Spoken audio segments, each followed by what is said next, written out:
Bonjour à tous, vous écoutez un entretien de la revue Militant, l'entretien de la rentrée de septembre 2021. Je suis en présence de deux amis, le premier étant le directeur de publication André Grandillon et le second Jean Lamour qui est également à la régie de Rivarol. Ici Florian René et nous allons parler pour ce mois-ci d'un éclairage sur le Covid, disons. Donc un peu pour découper en sous-chapitres, mais on verra, ce sera une discussion peut-être assez libre où vous intervenez en particulier.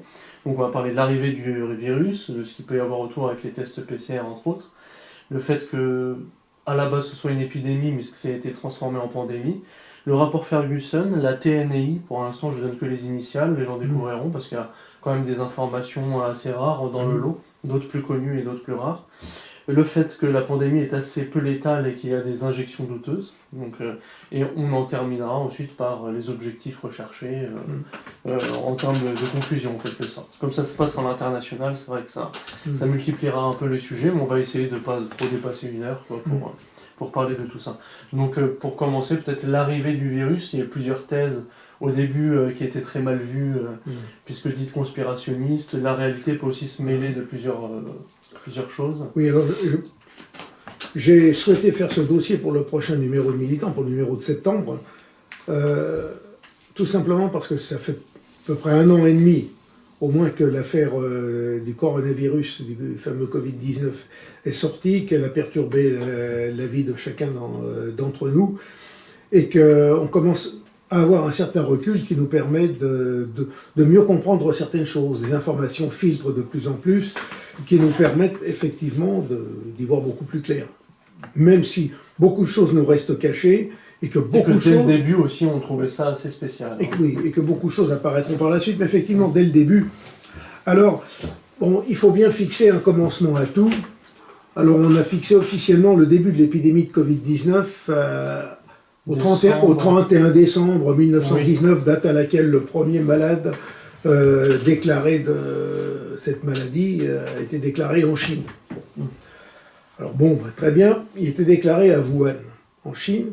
La seule chose, c'est qu'au mois d'octobre, se sont tenus à Wuhan des Jeux militaires internationaux, de sorte de Jeux olympiques réservés aux athlètes des armées, de toutes les armées du monde, et que durant les Jeux, et surtout à l'issue de ces Jeux, nombre d'athlètes ont été malades, affaiblis, ont toussé, ont eu des problèmes pulmonaires qui ressemblent furieusement aux symptômes du Covid, qui décrivent le Covid. Beaucoup donc d'athlètes se sont déclarés malades avec ces symptômes. En France, un certain nombre de nos athlètes sont rentrés. La seule chose, c'est que pour simple motif de secret défense, on a entrepris de ne pas ébruiter ces affaires, tout simplement pour éviter d'alerter l'opinion, de créer des inquiétudes et autres. Mais il est vrai que l'épidémie a provoqué un certain nombre déjà à l'époque, un certain nombre de nos athlètes ont été malades. Donc en janvier, février, mars, quand on n'en parlait pas trop, avant les histoires de confinement. Alors, donc avant que l'on commence à nous dire, que l'on nous dise qu'en France il n'y avait aucun malade, zéro malade et autres, c'était en février 2020. Février 2020, il y en avait déjà. Alors en France, on nous a déclaré que c'est un congrès évangélique qui est la cause de tous nos malheurs, qui a propagé le Covid. Bon, il semble que au début, oui, ça. Les choses vont beaucoup bien au-delà, remontent donc à octobre 2019, et que déjà à l'époque, on nous a raconté, comme diraient les jeunes de Marseille, un certain nombre de carabistouilles. Voilà.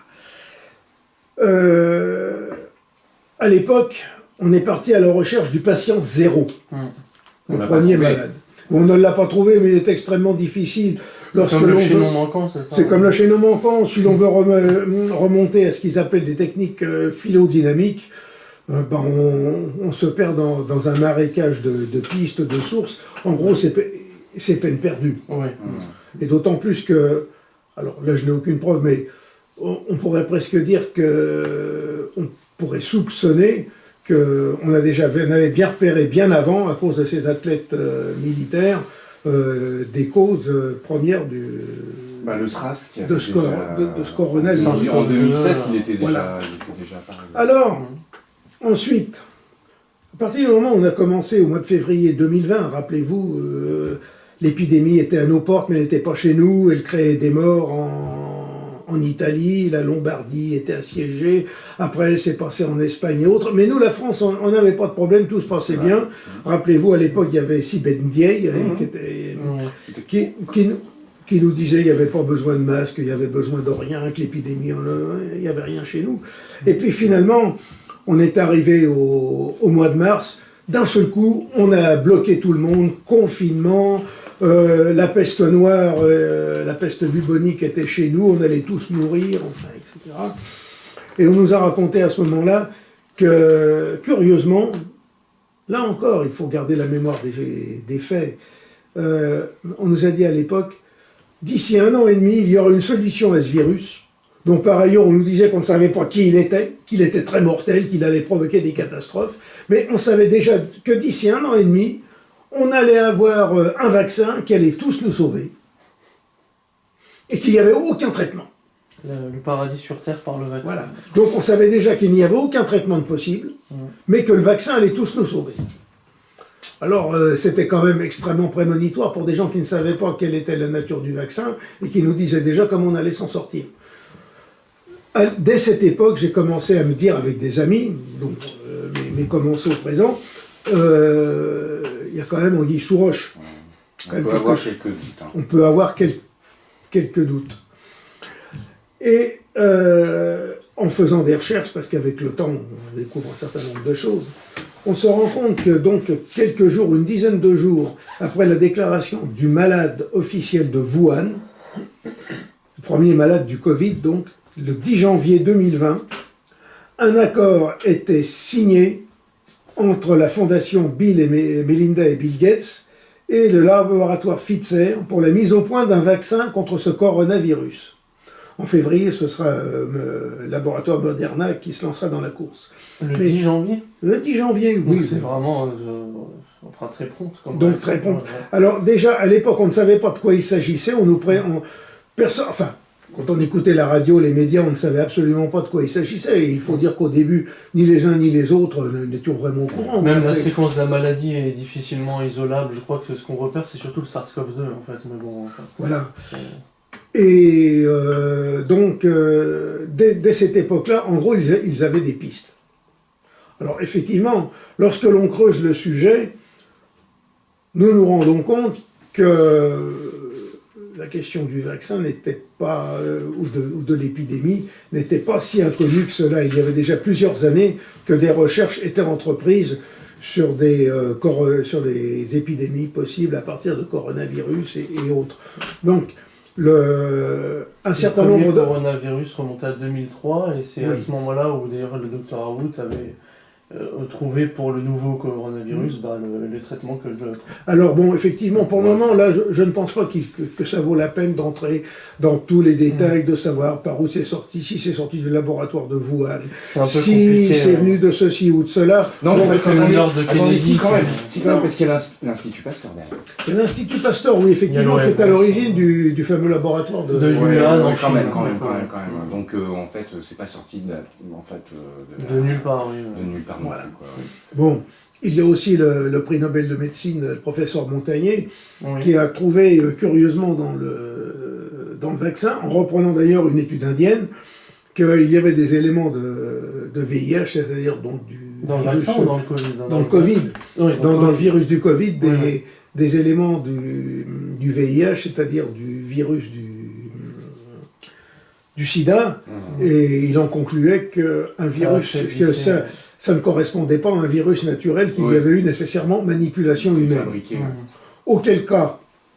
Ça peut aussi être un mélange des deux, de toute façon. Oui, mais auquel auquel cas on a tout de suite traité le professeur Montagnier, qui est quand même un prix Nobel, ou alors les prix Nobel ne valent rien, mais à ce moment-là, c'est remettre en cause, disons, toute la hiérarchie à laquelle le système politico-médiatique se réfère, que le professeur Montagnier était sénile, était gratteux. Bah, de toute façon, il s'était même exprimé depuis l'affaire du Mediator et tout ça, donc Voilà, il avait des prédispositions et les gens l'ont étiqueté tout de suite comme un complot. Voilà, oui. Alors bon, il faut bien se dire une chose, c'est qu'à partir du moment où vous avez des sommités, alors tout le monde peut se tromper, je suis bien d'accord, mais à partir du moment où l'on s'attaque à quelqu'un en l'injuriant, en le traitant de bon à rien, de crétin, d'idiot et autres, de gâteux, à partir de ce moment-là, on peut toujours se poser une question. Pourquoi ne pas répondre à la personne avec des arguments sur le fond qui contre les siens, et tout de suite, pourquoi l'injurier? À partir du moment, mais en toute chose, en tout domaine, à partir du moment où quelqu'un va vous dire une chose, bon, je pense à certains domaines que l'on ne peut pas évoquer ici, en rapport avec la Seconde Guerre mondiale, mais si vous abordez un sujet et que vous dites tout de suite, ça c'est pas possible, et que tout de suite, vous êtes un ci, vous êtes un salaud, vous êtes un débile ou autre, il y a anguille sous roche. Oui, on parle de quelque chose de scientifique a priori. On parle de quelque chose de scientifique, le débat doit être autant que possible serein, et on doit traiter les choses sur le fond, d'une manière scientifique, éclairée, avec des arguments et autres. Donc, là encore, on peut légitimement se poser des questions. Il y a aussi évidemment ce dont on a déjà parlé avec Klaus Schwab. Avec le fameux Grand Riset. Alors, bon, il faut quand même reconnaître une chose, c'est que, alors on nous dit, là encore, c'est une fake news, donc ce sont des mensonges, des fausses informations, mais lorsque vous avez l'édition originale entre les mains, vous ne pouvez quand même pas dire, même si d'autres éditions ont édulcoré le livre, vous prenez le livre de Michel Salomon, L'avenir de la vie, édition Segers 1981, livre réédité, donc comme je le dis, avec suppression de texte, avec un témoignage d'un certain Jacques Attali, qui à l'époque était tout jeune, était conseiller de François Mitterrand, qui écrivait « À l'avenir, il s'agira de trouver un moyen de réduire la population. Nous commencerons par les vieux, car dès qu'ils dépassent 60-65 ans, ils ne vivent plus longtemps que ce qu'ils produisent, et ils coûtent cher à la société, ensuite les faibles, puis les inutiles qui n'apportent rien à la société. Car il y en aura de plus en plus, et ce sont surtout les stupides. Les plus stupides. L'euthanasie devra être un instrument essentiel de nos sociétés futures, dans tous les cas de figure, et on ne pourra bien sûr pas exécuter les gens ou faire des camps. Nous nous en débarrasserons en leur faisant croire que c'est pour leur bien. Les populations trop nombreuses et pour la plupart inutiles, c'est quelque chose d'économiquement trop coûteux. Sociétalement, il est également bien préférable que la machine humaine s'arrête brutalement plutôt qu'elle ne détériore progressivement, et on ne pourra pas non plus faire passer des tests d'intelligence à des millions et des millions de gens. Vous pensez bien que nous trouverons quelque chose ou le provoquerons. Une pandémie qui cible certaines personnes, une crise économique réelle ou pas, un virus qui touchera les vieux ou les gros, peu importe, les faibles y succomberont. Les peureaux, les stupides y croiront et demanderont à être traités. Nous aurons pris soin d'avoir prévu le traitement, un traitement qui sera la solution de la sélection des idiots, qui se fera ainsi tout seul, et ils iront tout seuls à l'abattoir. Bon. Ça me paraît très explicite quand même, elle est vraiment vérifiée et vérifiable. Ouais, mais voilà, bon, on peut la vérifier. Bon, là, je prends aussi un autre que j'ai trouvé, un tweet de Jean-Baptiste Jean-Gène Villemer, directeur de l'Institut de recherche stratégique de l'école militaire, l'IRSEM, pas l'INSERM, hein, l'IRSEM, IRSEM, qui note du 18 mars 2020, c'est sur Twitter, en 2004. La National Intelligence Council, donc la NIC, Centre de réflexion stratégique de renseignement américain, anticipe qu'en 2020, seules deux choses pourraient faire stopper la globalisation, et non pas seulement la ralentir, une guerre mondiale ou une pandémie. Dans un second tweet, il cite une seconde étude. En 2008, le NIC anticipe pour 2025 l'émergence d'une maladie respiratoire virulente, nouvelle et hautement contagieuse par lesquelles il n'y aurait pas de traitement, et qui pourrait lancer une pandémie globale. Bon. Alors, nous n'entrons pas dans le complotisme, nous citons simplement des textes. Il y en a un autre que nous pouvons prendre, c'est tout simplement un essai qui a été lancé par la fondation Bill Gates, c'est une simulation de pandémie en octobre 2020. Pour savoir comment réagir dans le cadre d'un monde globalisé ou... Pour savoir comment réagir dans le monde, dans le cadre d'un monde globalisé. Donc, ce sont quand même des éléments qui ne peuvent pas nous faire écarter qu'il y a eu un plan prédéterminé pour lancer cette affaire.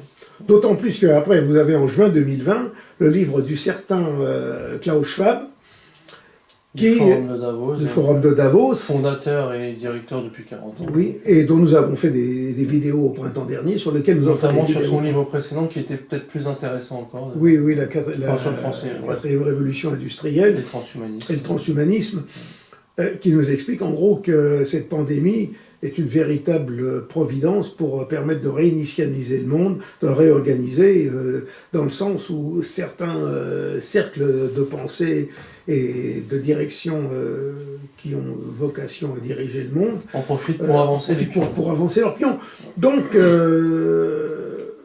la question reste posée. On nous accuse de complotisme. Non, nous posons des faits, nous posons des éléments, et nous devons inévitablement nous poser des questions de savoir si, d'une part, ces affaires n'ont pas été plus ou moins préméditées, et ensuite, il est évident que certains ont des projets pour utiliser cet événement providentiel pour en tirer profit, bénéfice et réorganiser le monde à leur propre profit et leur propre selon leur propre vue, intérêts, Ce sont quand même des choses qui doivent être opposées.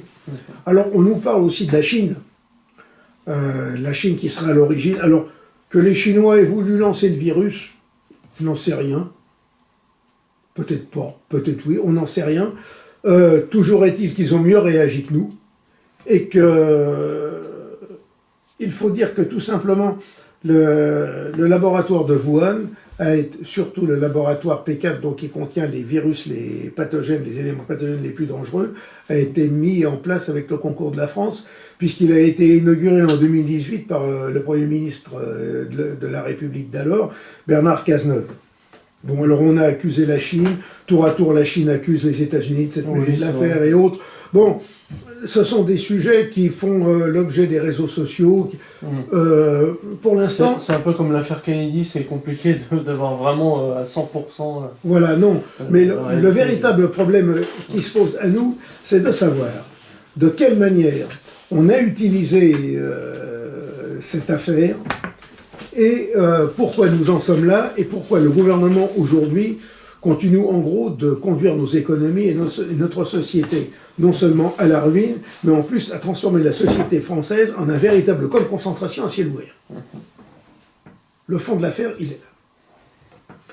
Alors, je voudrais rappeler quand même l'antécédent de fameux virus H1N1, oui, dont la ministre de Santé de l'époque, Roselyne Bachelot, qui d'ailleurs... Il y a pas mal de coupures médiatiques, même sur YouTube, que les internautes peuvent voir, où c'est vrai que le traitement et la pression psychologique était la même que lors du Covid. C'était la même, la seule chose. Ça n'a pas pris, et peut-être moins massif, mais... Ouais, ça n'a pas pris parce qu'en fait c'était grand guignolesque. Voilà. Ouais, et alors, à l'époque,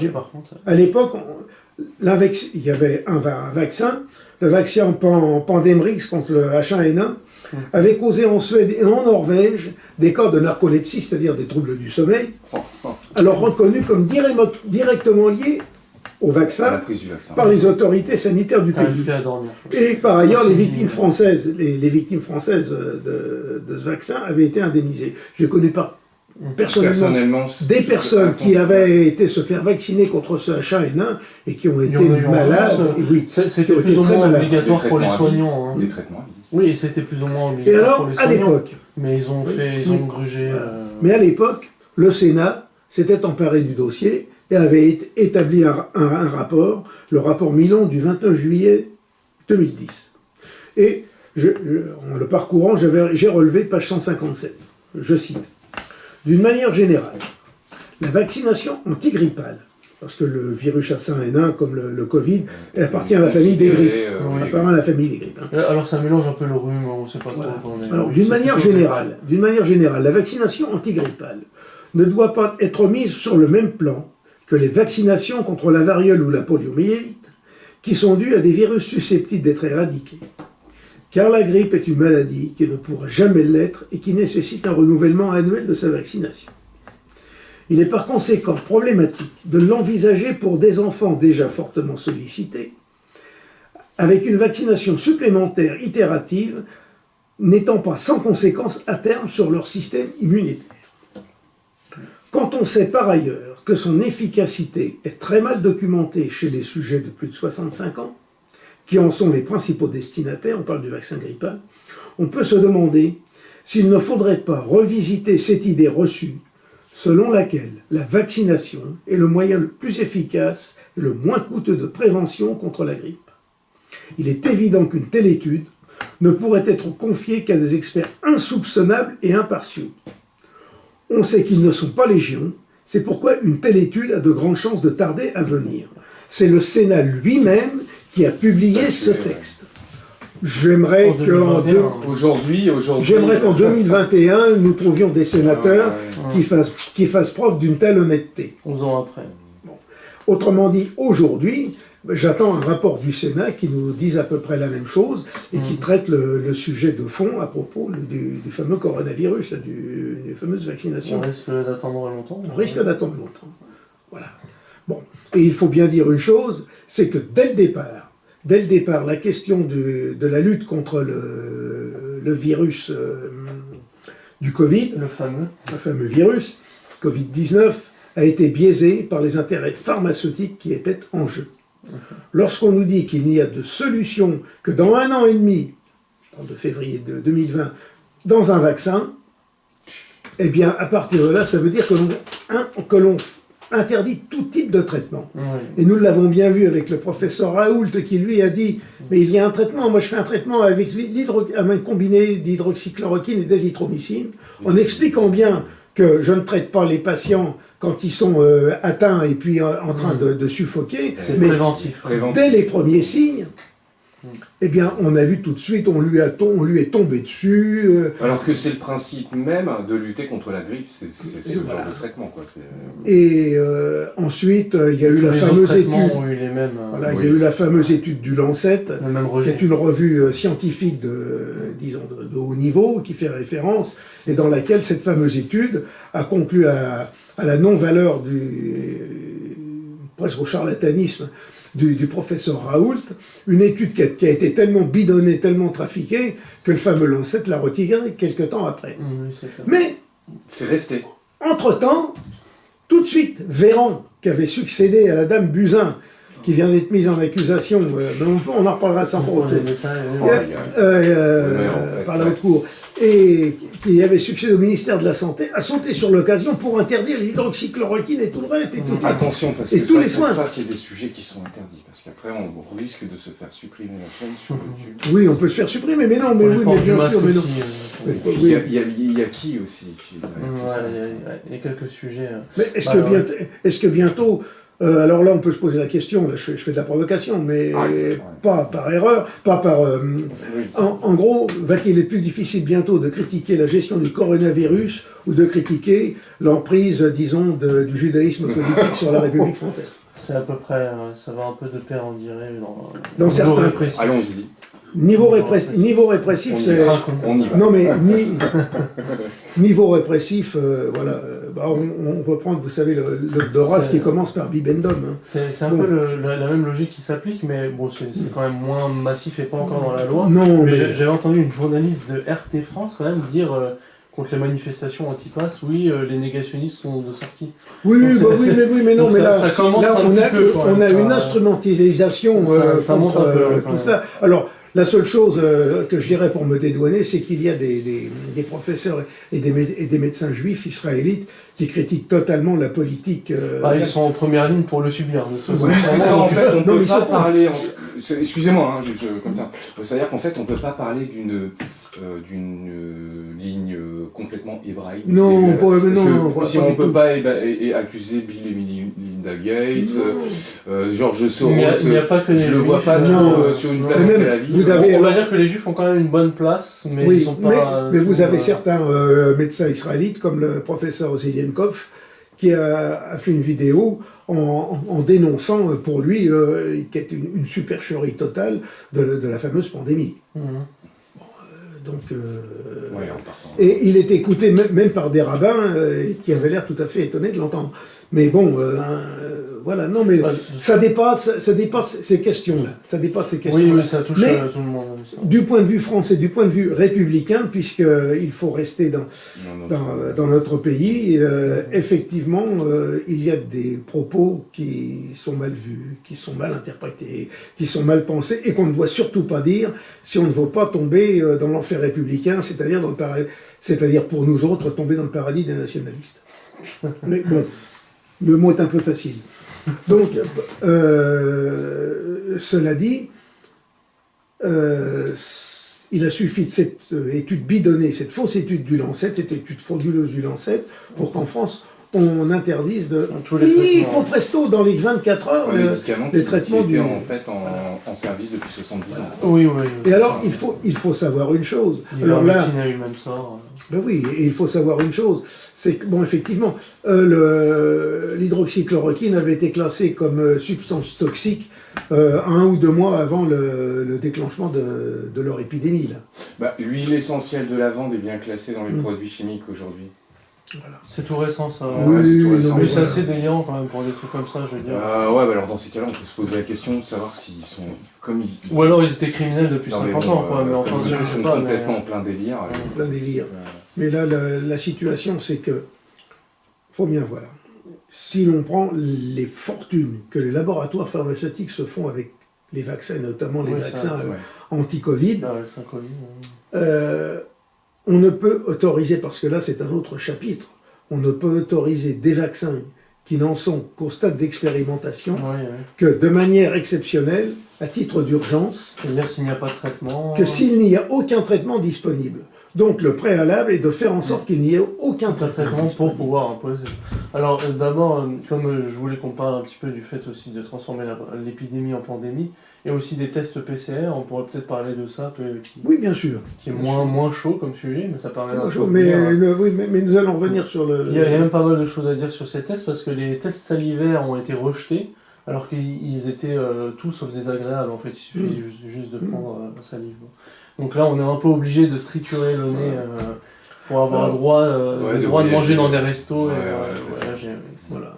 Alors bon, pour en venir au test PCR, alors PCR, c'est pas un nom qui vient de n'importe où, ça veut dire polymérase chain reaction, c'est une réaction de polymère en chaîne. Alors, le 17 janvier 2020, l'OMS, dirigée par un certain Tedros Adhanom, qui est un ancien, alors qui n'est pas un personnage anodin, c'est un ancien haut fonctionnaire du régime communiste éthiopien. Celui qui avait renversé le Négus Haïlé Sélassié et qui était dirigé par celui qu'on appelle le Négus rouge, Mengistu Haïlé Mariam. Ah oui, c'est une vieille histoire, ça oui, date des années 70. Voilà. C'est un copain de Bill Gates, celui-là. Oui, en gros, une sorte de Lénine éthiopien qui massacrait tout le monde, et qui a été évincé en 1995. Et alors, ce fameux OMS a décidé que l'on disposait d'un test anti-SARS-CoV-2, qui est le nom scientifique du Covid-19, qui a été présenté par un professeur allemand, le docteur Christian Drosten, de l'Institut de virologie de Berlin, de l'hôpital de la Charité de Berlin, qui est un hôpital très ancien, et de la société TIB, Mobiol Synthèse Labor GmbH, et il le valide immédiatement. Curieux quand même. Du jour au lendemain, un test qui sort, il est validé. Ce test de dépistage du virus, appelé test en temps réel, s'est propagé via l'OMS dans le monde en tant que protocole de test le plus utilisé aujourd'hui. Or, curieusement, le test a été validé le 17 janvier et sa présentation n'est parue dans la revue scientifique du site d'Eurosurveillance, le Centre européen de prévention du contrôle des maladies, que le 23 janvier. On met la charrue avant les bœufs. C'est quand même étonnant. Et dès le 27 novembre au 27 novembre 2020, donc après, il y a une équipe de 23 virologues réputés à travers le monde, donc je ne vais pas mettre en cause leur expertise et autres, enfin des gens qui sont reconnus par la communauté scientifique, ont publié un appel à ce fameux site Eurosurveillance de retirer l'article concernant le test de Drosten et la justification donc, du docteur Drosten du 23 janvier 2020, en expliquant que finalement, on avait lancé un test sans avoir aucune preuve de sa validité. Donc, autrement dit, on s'est lancé dans la précipitation en utilisant des tests qui n'étaient pas véritablement validés et surtout... Qui faisaient des faux positifs par le fait qu'ils ne détectent pas un virus en son entier, mais par morceaux. Donc, s'il y a des restes de... Oui, voilà, des fragments... Alors bon, comme on a toujours d'ailleurs... En gros, lorsque l'on fait un prélèvement, on va détecter des éléments des éléments de virus, éléments de virus. Et alors, donc, ce qu'il faut, ils sont indétectables en tant que tels, et il faut en gros les amplifier pour arriver à les trouver. C'est donc par ces cycles d'amplification. Les cycles d'amplification qu'on arrive à découvrir le virus. C'est ça, le test PCR, c'est ça. C'est comme si je trouvais un petit morceau de cheveux, un petit morceau d'oreille de M. Gandillon, un petit morceau de doigt, etc. et que j'en détermine que y a M. Gandillon qui est dans le... Voilà. Ouais, ça fait un peu ça, c'est imagé. Voilà. Et alors, en général, les amplifications, pour arriver à des résultats tangibles, ça va entre 20 et 45 cycles. Voilà, une amplification de 20 à 45. Bon. On avait défini pour le Covid que le cycle convenable pour ce type de virus, c'était entre 20 et 30, tout au plus. Mais c'était énorme. Or, aujourd'hui, on dépasse les 40 à 45. Autrement dit, on arrive à trouver des personnes malades qui en réalité ne le sont pas. Alors, on ne dit pas qu'elles ne sont pas infectées, mais seulement elles sont infectées à un niveau tellement faible qu'il n'y a rien que... Il y a des restes de grippe de ton arrière-grand-mère, en fait, qui a chopé la grippe en 1946. Donc, autrement dit, on a naturellement amplifié l'importance de la maladie, de la maladie. Ils ont eu besoin d'amplifier. Alors, nous parlons d'épidémie, nous parlons de pandémie. Il faudrait peut-être préciser la sémantique, là, tout à fait la distinction. La pandémie, il faut vraiment que ça touche le monde entier. Ça, c'est vraiment très, très, très intéressant. Alors en fait. qu'épidémie, une épidémie, en fait, c'est local, et une pandémie, c'est mondial. C'est ça. Voilà, mais non, c'est autre chose encore. C'est encore plus précis. C'est soi-disant, alors, d'après la définition, c'est que l'on passe du stade de l'épidémie à la pandémie à partir du moment où, dans une mesure statistique, on établit que pour une maladie donnée, il y a 150 malades pour 100 000 habitants. Voilà. Or, en mars 2020, on était loin du seuil des 150 malades pour 100 000 habitants. Bah oui, évidemment. Mais seulement, qui décide d'appeler cette chose-là une pandémie? Une pandémie. Eh bien, tout simplement, l'OMS. Oui, là, il n'y a plus de solution nationale, il faut une réponse mondiale. Or, l'OMS, pourquoi l'OMS, un organisme international, a-t-elle un tel pouvoir juridique sur les États? Tout simplement parce qu'en 2005, il y a un règlement de l'OMS, RSI 2005, qui établit la base de ce que nous vivons actuellement. Tous les États doivent se ranger derrière l'OMS pour coordonner, voire harmoniser leur politique sanitaire à partir du moment où une maladie passe du statut d'épidémie au statut de pandémie, c'est-à-dire donc qu'on découvre 150 malades pour 100 000 habitants. Et à ce moment-là, comme des petits soldats, ils se rangent tous derrière, on obéit à l'OMS. C'était en 2005. Or, il se passe une chose, c'est que l'OMS ne vit pas que d'amour et d'eau fraîche, elle vit surtout de beaucoup d'argent. Et l'OMS, qui finance l'OMS, en principe, ce sont les États. Et les États, progressivement, se sont désengagés. Au début, c'était 80%. Maintenant, c'est plutôt l'inverse, 20%. Et la politique de Trump, de ce point de vue-là, n'a pas arrangé les choses, puisqu'il s'est désengagé de l'OMS. Et qui, aujourd'hui, est le plus gros contributeur de l'OMS à travers différents canaux, c'est la fondation Bill et Melinda Gates, qui sont, eux, des forcenés de la vaccination. Mais ils sont à hauteur de quoi, 20% de financement ou... Oh, ils sont à beaucoup plus. Ah, oui. Ils sont à beaucoup plus. Aujourd'hui, ils doivent être à 50-60%. Et Gates a eu l'intelligence, si l'on peut dire, de s'associer à la Chine, qui finance aussi une grande partie. Donc, autrement dit, la politique de l'OMS est décidée à la fois par une fondation privée et par le Parti communiste chinois, puisqu'il faut appeler les choses par le nom. Ouais, ça donne ça, ouais. Bon. Et ce qui explique aussi la nomination de ce fameux Éthiopien d'origine communiste, si on peut dire, à la tête de l'OMS soutenu par les Chinois. Alors, à partir de là, comment il s'appelle, Bill Gates, a donné des subventions très importantes à l'OMS en leur disant mais il faut déclarer l'état de pandémie. Ce qui a été fait très vite, même si on n'atteignait pas les 150 malades pour 100 000 habitants. Oui, c'est comme s'ils trouvaient l'excuse de la flambée immédiate. Alors... Voilà. Et alors, donc, à partir de ce moment-là, on est passé au stade de pandémie qui a fait que tous les États du monde se mettaient au garde à vous devant l'OMS. C'est appliqué lors scandaleuse. Et qui est appliqué. Quand bien même ils étaient... Scandaleuse. Voilà. Scandaleuse. Moi j'en sais ça, c'est scandaleux. Voilà. Et je dirais que les laboratoires pharmaceutiques ne sont pas au service de l'homme, mais au service d'intérêts financiers privés. Voilà. Je n'affirme pas cela de manière totalement arbitraire, mais tout simplement je me réfère à un commentaire, à une déclaration d'un certain Michael Person, qui a été jusqu'en 2016 le PDG de la firme américano-canadienne Valeant Pharmaceutical International, qui a déclaré le 28 mai 2014 à la chaîne CNBC: ma responsabilité principale, en tant que dirigeant, est envers les actionnaires. Or, que recherchent les actionnaires de n'importe quelle entreprise? Ce sont les profits, ce sont les dividendes.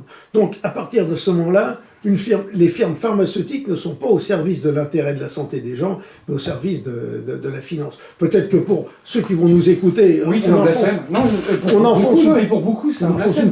Ce qu'on est en train de dire, c'est un blasphème. Ils vont nous dire, mais non, mais attendez, ils veulent notre bien, ils veulent nous soigner, ils veulent notre bien. C'est incroyable. On trouve de tout dans la société. Mais actuellement, bon, il faut bien voir, avec le vaccin, les enjeux financiers sont gigantesques. Et dès avant, on nous imposait aujourd'hui les vaccinations, les vaccinations, c'est même pas des vaccins, disons les piquages, les piquages généralisés. Vous connaissez la formule de Lénine, dit faites-leur accepter le mot, ils acceptent. Donc si on leur reconnaît sa qualité de vaccin, faut le faire, quoi. Et donc oui, de thérapie génique. Donc de thérapie génique, je voulais dire, oui, donc dans cette affaire-là, eh bien, les firmes pharmaceutiques font des milliards de bénéfices, et les organisations comme la Communauté européenne, qui n'est pas un État, mais qui est un machin quelconque, qui prend l'emprise sur des États qui se laissent faire parce qu'ils le veulent bien, a déjà conclu des achats de vaccins par milliards, qui se chiffrent en milliards d'euros, avec ces firmes. En gros, au début, ils leur ont signé un chèque en blanc. Ils ne savaient même pas s'ils allaient trouver le vaccin, s'ils allaient trouver quoi. Ils ont déjà signé un chèque à l'avance pour qu'ils leur délivrent des vaccins. Mais là, quand on remarque une chose, à l'origine, on ne sait pas ce que c'est que cette maladie. On nous dit déjà qu'on va trouver un vaccin dans 1 an et demi. Là, vive Nostradamus. Et puis après, on signe déjà des contrats comme quoi on achète des vaccins dont on ne sait rien du tout. Et alors ils disent que ça guérit, mais ça évite les formes graves, mais ça abolit pas totalement le problème. Alors donc là, il y a toute la littérature. Alors là, il y a toute une littérature. Et Macron, du coup, il passe des commandes pour jusque 2022-2023. Donc les gars, ils savent que... Ils savent par l'avance que ça va marcher, mais pas tout de suite. Mais là, l'histoire du piquage...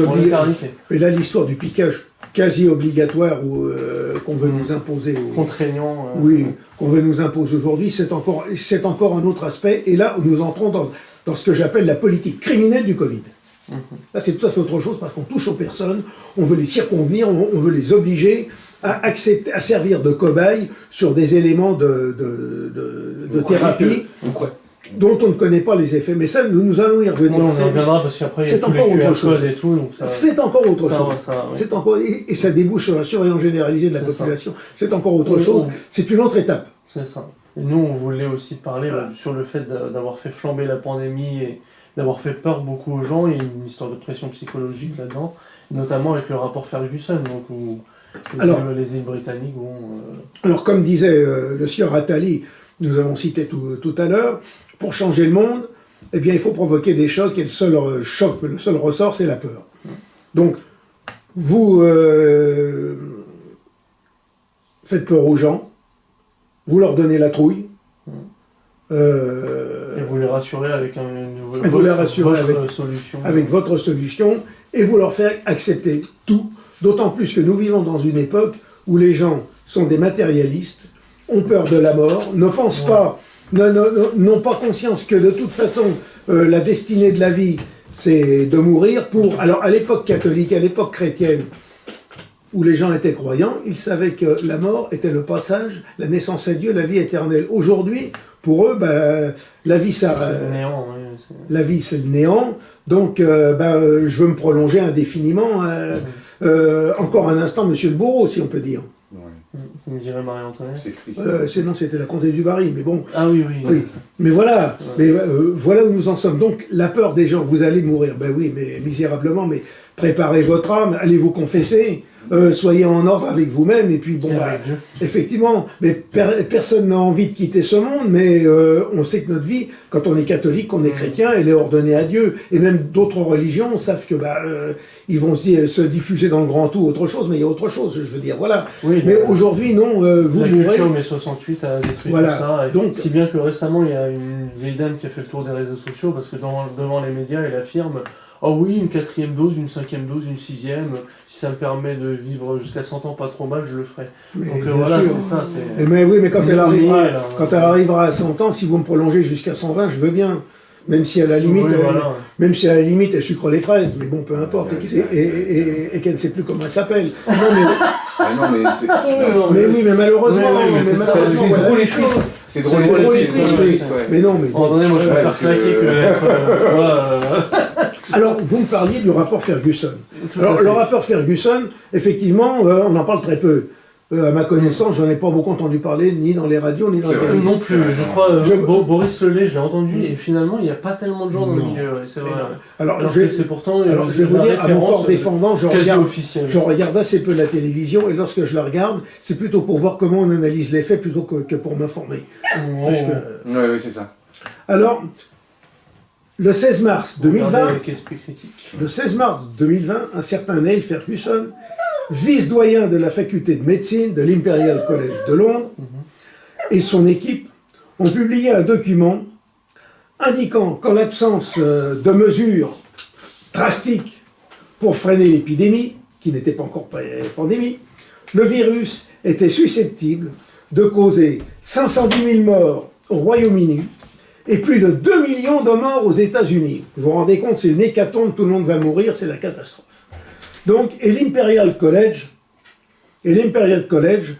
avait fait différents scénarios, et dans lequel il en arrivait à la conclusion que le seul moyen de s'en sortir, eh bien, c'était tout simplement de faire un confinement général des populations. Confinement qu'il avait affirmé ne pas avoir respecté après tout. Et lui-même, Ferguson... De toute façon, les journalistes ne sont même pas tenus, enfin, il y a divers corps de métier comme ça, dont je pense les politiques et tout ça, où ils ont leur carte qui leur permet de circuler. Voilà, oui. Mais de toute façon, faites ce que je dis, faites pas ce que je fais. C'est toujours facile. Quand ça touche pas, c'est très facile d'en faire la publicité. Voilà. Comme on pourrait dire aujourd'hui, tout le monde doit se faire vacciner, sauf les policiers qui sont chargés de contrôler savoir si les gens sont vaccinés. Il faut qu'ils restent en phare.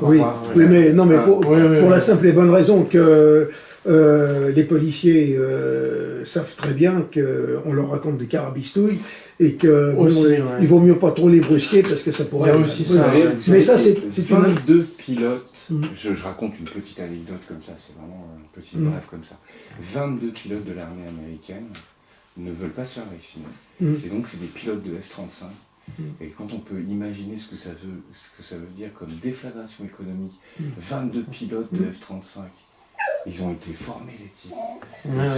Ils n'ont pas envie de les perdre aussi. Ils font sur des avions, mais attention, ils n'ont pas envie de plusieurs millions de dollars. Mais en fait, où va-t-on avec cette crise Covid? Ils vont clouer les avions au sol.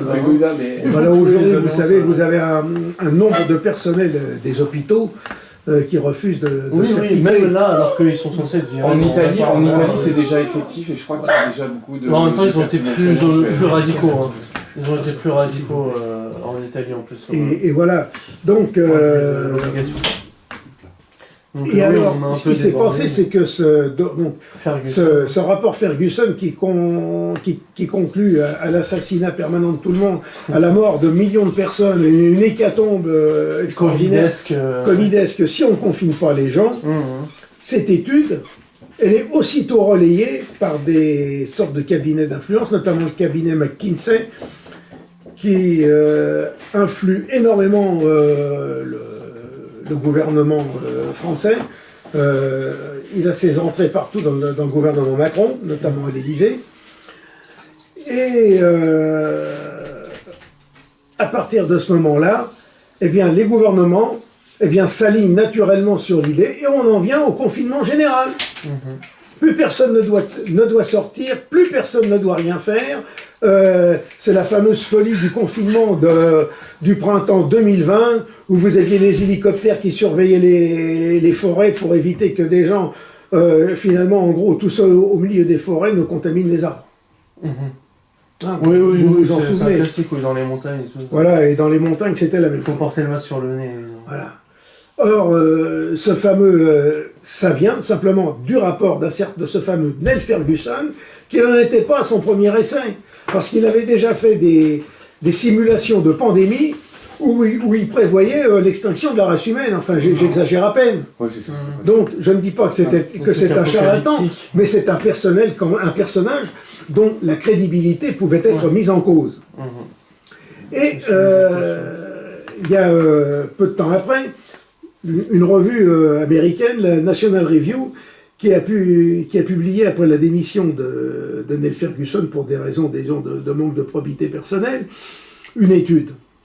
Et alors, cette revue qualifie le fameux Ferguson de maître du désastre. Et la revue détaille en effet les erreurs de cet épidémiologiste britannique. En 2002, c'est pas moi qui le dis, c'est simplement cette revue, la National Review, qui dit, en 2002, Ferguson a prédit que d'ici 2080, jusqu'à 150 000 personnes pourraient mourir d'une exposition à l'encéphalopathie spongiforme bovine, la maladie de la vache folle. Wow. Au Royaume-Uni, il n'y a eu que 170 décès à ce jour. En 2005, Ferguson avait prédit jusqu'à 150 millions de morts de la grippe aviaire. Vous vous rendez compte, 150 millions. Au final, seules 282 personnes 282 personnes sont décédées de la maladie dans le monde entre 2003 et 2009. En 2009, il avait fait une estimation qui prévoyait le pire scénario raisonnable pour la grippe porcine, qui devait tuer 65 000 personnes en quelques mois. Finalement, elle en a tué 457. Évidemment, c'est peut-être 457 personnes de trop, mais ça n'a rien à voir avec 65 000. Donc, autrement dit, au-delà d'un débat très technique, parce qu'après d'autres ont critiqué l'étude de la National Review et autres, nous savons tous ce que c'est que les débats scientifiques, ça va toujours de loin en loin, on critique les virgules, les pouillèmes et tout le reste. Il n'en reste pas moins vrai que c'est à partir de l'étude de ce personnage-là que l'on a bloqué nos économies et que finalement on a créé une crise économique, une crise pandémique qui n'aurait jamais existé si on avait traité les choses avec la tête froide et si on avait eu des dirigeants de cette valeur et non pas des bons à rien, des clowns, enfin bref, les locteux que nous avons aujourd'hui, je maintiens le mot. Ou à moins alors, de deux choses l'une, ou nos dirigeants sont des crétins, ou alors ce sont des salauds, à moins que ce soit un mélange des deux, dans une proportion qui reste à définir. C'est ça. Voilà. Donc, effectivement, si on avait traité l'affaire clairement, et ces gens-là, à la différence de nous autres à l'époque, avaient les éléments pour le faire, eh bien tout simplement, il fallait à la limite isoler les gens, les traiter avec les médicaments qu'on avait à l'époque, c'est-à-dire au moins le traitement du professeur Raoult, avec l'ivermectine, avec la vitamine C, avec le zinc, avec différents éléments. Selon certaines plantes et tout. Mais bon, beaucoup de choses, beaucoup de choses, parce qu'aujourd'hui, il faut bien remarquer une chose, cette maladie qui devait tuer comme des mouches des millions de personnes est moins grave que le vaccin. Qu'une grippe et que le vaccin. Ça, c'est elle a perdu de sa virulence aussi, en plus, en fait, malgré les histoires de... Elle a perdu de sa virulence. Alors, tous les épidémiologistes vous le diront, une épidémie virale, ça dure 2-3 ans. 2-3 ans, Et les premiers variants du virus, les premiers éléments, sont toujours beaucoup plus dangereux que les autres qui vont en s'atténuant. Ce n'est pas moi qui le dis, ce sont des spécialistes biologiques de plein de gens. Des spécialistes. Vous avez des gens, alors, comme le professeur Perrogne, qui d'ailleurs, il a dit la vérité et il doit avoir la tête coupée, effectivement. Oui, c'est ça. Qui n'a jamais été anti-vaccin, puisqu'il a été président d'un comité pour la vaccination. Au contraire, c'était plutôt même limite, peut-être pas un vaccinolâtre, parce qu'il n'a jamais été pour les obligations. Voilà, mais c'était quand même, il était pro-vaccin, c'était quelqu'un. Jusqu'à 2020. Jusqu'à 2020, mais là il a dit non, là on nous raconte des histoires. Non seulement ce ne sont pas des vaccins traditionnels, ce sont des thérapies géniques et autres, et évidemment à partir de là, taisez-vous, on vous supprime de votre poste, enfin. Mais voilà, nous on trouve toujours... On n'a pas trop parlé des, entre guillemets, lanceurs d'alerte, mais c'est vrai qu'on a eu pas mal... Voilà. Bon, on a eu le docteur Fouché parmi les jeunes, Orion Caude, la professeure... dans l'ARN messager. Oui, mais la professeure Orion Caude, qui elle est une spécialiste de l'ARN messager, a mis en cause, dans un débat très technique, sur la fameuse protéine Spike, la protéine de pointe, en disant qu'on l'avait choisie parce que c'était une protéine plus facilement isolable que les autres, mais qui ne protégeait pas de tous les virus, c'était quelque chose de moyen, et finalement c'était à la limite inefficace. Voilà. Mais la professeure Henri Caude a eu, si je puis dire, le malheur de dire qu'elle était catholique pratiquante. Aussi, ça n'a pas trop aidé. Et d'ailleurs, là, au mois de septembre, c'est la radio courtoisie. Au mois de septembre, elle va participer à un colloque du CEP, qui est une revue quand même catholique, scientifique, un peu traditionnaliste. Quand même assez, et à partir de là, évidemment, elle est la recherche s'arrête. Elle est totalement discréditée. Voilà. Bon. Alors que c'est une charmante dame intelligente. Voilà. Vous avez un certain nombre de personnes qui n'ont rien d'anti-vaccin, mais qui simplement la disent, mais attention. Ça devrait alerter, oui. Voilà. Quand des gens a priori favorables à ce genre de choses qui d'un seul coup viennent. Voilà. Mais alors du jour au lendemain, au lieu, et là encore, je reviens sur ce que je disais tout à l'heure, au lieu de critiquer ces personnes-là sur leurs arguments, en disant, attention, vous dites que 2 et 2 ça fait 4, moi je vous dis non, ça fait pas 4, etc. On discute sur le sujet, je veux dire. Voilà. Là, on lui dit, mais comment vous osez mettre ça en cause? Mais vous êtes une ceci, vous êtes une cela, va des rétros. Et puis d'abord catholique en plus. Mais voilà, vous êtes vous avez cité, même je ne savais pas que vous le connaissiez, j'ai du mal à prononcer son nom parce qu'il est assez hollandais, mais le Eric du Courrier des Stratèges. Il était pas ça, François d'ailleurs. François Verreg. Non, Eric Verreg. Eric Verreg, oui, Eric Verreg. Mais lui, là, nous y reviendrons tout à l'heure, il a mis aussi des choses sur le Grèce. Après, sur le des choses intéressantes. Oui, tout à fait. Bon, il n'arrête pas, de toute façon, c'est presque toutes les semaines. Oui, mais non. Mais après, le rapport Ferguson, vous voulez peut-être parler, pour qu'on revienne un peu sur les rails, de la TNI. Alors, de la TNI. Alors, pourquoi aussi se fait-il, en dehors de l'unanimisme lié à la mise en place des mesures anti-Covid, les confinements suite de rapport Ferguson, pourquoi, lorsque nous ouvrons la télévision ou la radio, enfin les médias de grand chemin, les médias mainstream, comme ils disent, pour parler à un mauvais français, oui, les médias le courant mainstream, le courant dominant, du flux dominant, donc les médias de grand chemin. De grand chemin, oui. Voilà. De grand chemin. Voilà, bon, mais il faut trouver un mot, parce qu'il faut que, en tant que défense de la langue française, qui est un sujet important, que nous trouvions des mots qui permettent de remplacer les mots. Oui, bien sûr, même le pass sanitaire, ça peut l'écrire en français. Passeport sanitaire, ça serait déjà beaucoup. Ça serait déjà mieux, oui. Voilà. Mais bon, après, le côté passeport... mais là, c'est tout.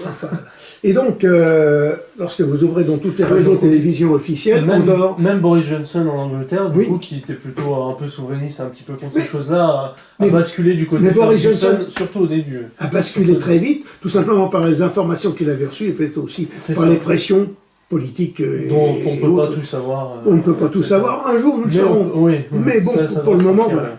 Mais nous devons toujours garder en tête, attention, ça c'est pas normal, il y a quelque chose qui n'est pas clair là-dedans. Anguille sous roche. Il y a toujours anguille, et non, mais il faut... Voilà. C'est vrai que c'est un principe de base. Et alors, voilà. Et l'unanimisme médiatique qu'il y a eu sur la question pose quand même problème, parce que quelles que soient les radios, les télévisions que vous ouvrez, depuis 1 an et demi, c'est... Le Covid, c'est une maladie mortelle. Le vaccin va nous en sortir, sinon nous allons tous y passer. Et tous ceux qui ne sont pas d'accord, ce sont des complotistes, ce sont des racistes, des égoïstes, des antisémites extrêmement importants. Faut faire attention, parce que alors là, sinon couper, Voilà. On coupe le général. On coupera. Voilà, on coupe Monsieur Gandhi. Voilà. Mais bon, voilà. Et alors, on se rend compte que les médias ont tous un lien commun qu'on appelle la TNI. Alors, TNI, ça veut dire quoi? Ça veut dire la Trusted New Initiative. C'est-à-dire, c'est un partenariat créé entre grands organismes de presse et entreprises de technologie d'importance mondiale dans les médias qui se sont réunis pour lutter contre la propagation de la désinformation. Des fake news, là où il existe, les fameux fact-checkers. Attention, là où il existe un risque de dommages réels à l'échelle planétaire. Alors effectivement, à la limite, on va dire... Ça influence les big tech, comme on dit, les grands groupes. Donc, Google, ça part d'une bonne intention, mais quand on regarde parmi les partenaires... Alors, parmi les partenaires de la TNI, on trouve... Oui, là, voilà, après la bonne intention... Il y avait la théorie, maintenant la pratique. Alors, je vous en prie. Pour nos auditeurs, pour ceux qui nous écoutent, que ce soit clair.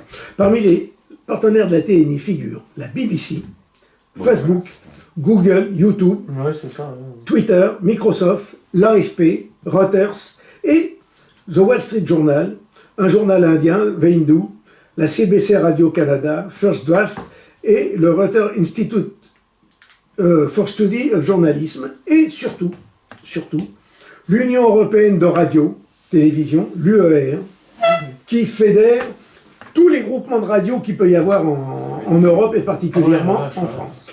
Or, ça, si vous prenez le site de la TNI, mais attention, si vous tapez Internet TNI, vous allez trouver pendant longtemps tout autre chose que cette définition. L'entreprise dont je parle. On va vous parler de le nom complet. Voilà. Pas les initiales. Or, la TNI, c'est sur son site, je le cite, a décidé de se concentrer sur la lutte contre la diffusion de la désinformation dangereuse sur les vaccins.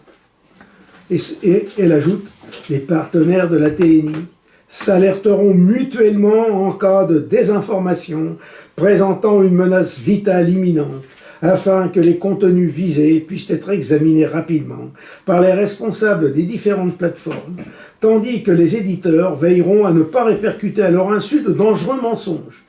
La TNI lutte déjà contre la désinformation liée au coronavirus et a réussi à mettre en place un système d'alerte précoce lors des élections générales de 2019 au Royaume-Uni, au Myanmar, donc en Birmanie, à Taïwan et dans les élections présidentielles américaines.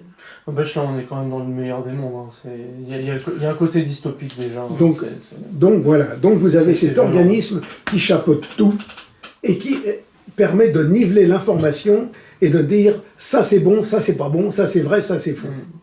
En fonction de l'intérêt de certains groupes. Parce que à l'époque des rois, on pouvait dire que le roi de France gouvernait en fonction de l'intérêt de son peuple, en fonction du royaume.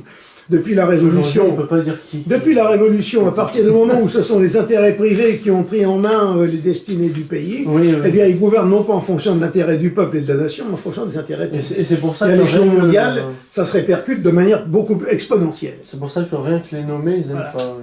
Et de l'autre côté, ce sont des intérêts privés. Et de l'autre côté, cette fameuse TNI a pour président un certain Noël Curran qui a déclaré la confiance du public dans les vaccins est essentielle à leur adoption et à leur réussite. Le problème, c'est que... Et la réussite de la lutte contre la propagation du virus, voilà, donc voilà, c'est très important. Les médias de service public ont un véritable rôle à jouer en interrogeant les scientifiques à l'origine des vaccins, en examinant de manière responsable les problèmes de sécurité et en contrant la désinformation dangereuse qui menace de compromettre les décisions que les gens prennent concernant leur santé. Et l'UER est fier d'être un partenaire de la TNI et de jouer son rôle en diffusant un contenu précis et factuel auquel le public peut faire confiance. Oui, c'est magnifique, quoi. Mais magnifique. Je veux dire, la bonne publicité ne change pas la qualité du produit. Par contre, ça, ils ont oublié. Voilà. Autrement dit, vendre bien, autrement dit, on diffuse à l'ensemble de la population des informations au contenu identique, et les gens les avalent. Mais à force de matraquage... Alors, je vais vous raconter. Cet été, j'étais en Auvergne, et il se trouvait que là où j'étais, je travaillais, je faisais différents... Et il y avait la télévision qui fonctionnait, et je me suis amusé à écouter le débat sur la fameuse question du pass sanitaire. Eh bien, Mais les gens qui écoutent ça toute la journée finissent par être complètement abrutis s'ils n'ont pas un élément de discernement. Partout, alors de temps en temps, on vous amène quelqu'un qui va être contre le pass sanitaire, mais qui va vous dire tout de suite « Ah, mais moi je suis pas contre le vaccin !» Oui. Voilà, c'est ça. Ouais. Mais il n'est pas contre le vaccin. On a vu c'est comme ça. Ah non, moi, le vaccin, je suis contre ça, mais et aussitôt après, et aussitôt après, il y en a un. Alors j'ai entendu alors, il va une dire fois. AstraZeneca, non, mais Pfizer, voilà. oui aussi. Et j'en ai entendu une fois qui a dit. Il y en a un une fois qui a dit d'une petite voix, mais ce ne sont pas des vaccins, ce sont des thérapies géniques. Oula. Ce que nous disons. Ça, c'est et le journaliste là, ils ont dû. Excusez-moi, on va couper. et le journaliste de service a dit aussitôt. Mais je ne peux pas vous laisser dire ça. Et je remarque une chose. Il a parlé des chambres à gaz aussi. Et je remarque une chose. C'est une chose qui n'a pas étudié le sujet. Voilà. Et je remarque une chose. Je remarque une chose, c'est que les journalistes, qui normalement doivent être impartiaux, ils doivent écouter, distribuer les arguments, éviter que les intervenants autour de la table se tapent dessus, eh bien, les journalistes aujourd'hui font les censeurs. Je ne peux pas vous laisser dire ça. Et ça, vous l'entendez régulièrement. Dès que quelqu'un, disons, sort des clous médiatiques, le journaliste de service, le journaliste de service, je ne peux pas vous laisser dire ça. Ah, ça c'est... Bah oui. Non, mais quand on oublie qu'on les aime vraiment alors, pas... Alors, dites-le maintenant, hein. Qui Qui fait des thérapies? Oh, ne limitons pas ça à une seule caste ou autre. C'est vrai. C'est juste amusant. C'est anecdotique, ouais. Mais c'est vrai que ça fait pas tout. Mais j'ai l'impression qu'aussi, comme bon, on va en parler, du coup, la communauté juive, comme elle se met un peu trop en avant, à se gargariser, on a l'impression que... Ah ben non, mais... c'est ça. Il y a des gens qui commencent à douter. Hein. Ouais. Oui, mais non, mais eux-mêmes, ils donnent les verges pour se faire battre. C'est dangereux. Et alors pour parler autre chose d'ailleurs que la France, on a dit un peu l'Angleterre. Bon, on a critiqué les confinements, donc ça a fait appel à la Suède un petit peu. Les autres pays aux alentours n'ont pas réagi tout à fait de la même façon. On est l'un des pires d'ailleurs en France. Oui, mais nous on a tout faux en ce sens que vous avez un nombre de personnes, et vous avez encore, alors on va en parler, l'affaire qui se passe à la Martinique aujourd'hui. Oui, les Antilles. Mais lorsque vous aviez quelqu'un qui sentait les premiers symptômes, il ressentait les premiers symptômes du fameux Covid, prenez du Doliprane, rentrez chez vous et appelez les urgences quand vous sentirez que vous respirerez mal. C'était scandaleux, ça. C'était scandaleux. Alors que il existait des traitements.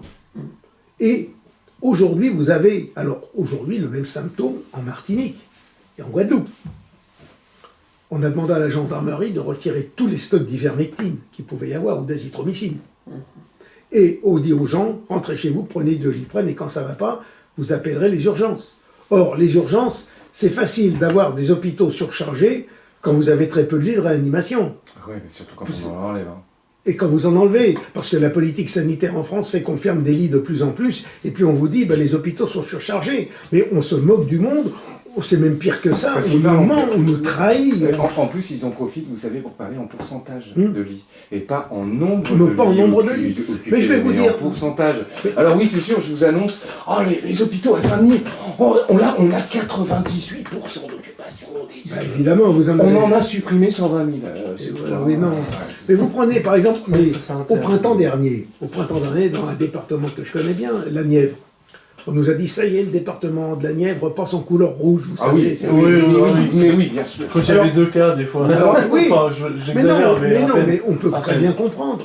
Dans la Nièvre, il y a encore quelques années, il y avait 25 lits en réanimation. Maintenant, il y en a 12. C'est vite. Il est très, très rapide. Et là, sur 12 lits, ils vont vous dire, il y a 60% d'occupation des lits de réanimation.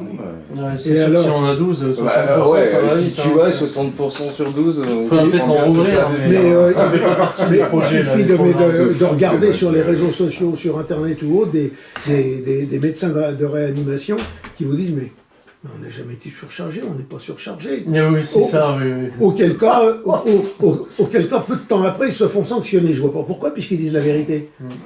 Non, et les menteurs qui s'assurent pas que il faudrait sanctionner des personnes qui sont au front, des personnes qui sont soi-disant au front et qui opèrent sur un théâtre d'une activité qui est en fait grave. C'est une pandémie. comment on peut tirer dans les pattes de gens comme ça, en fait? Comment on peut les sanctionner?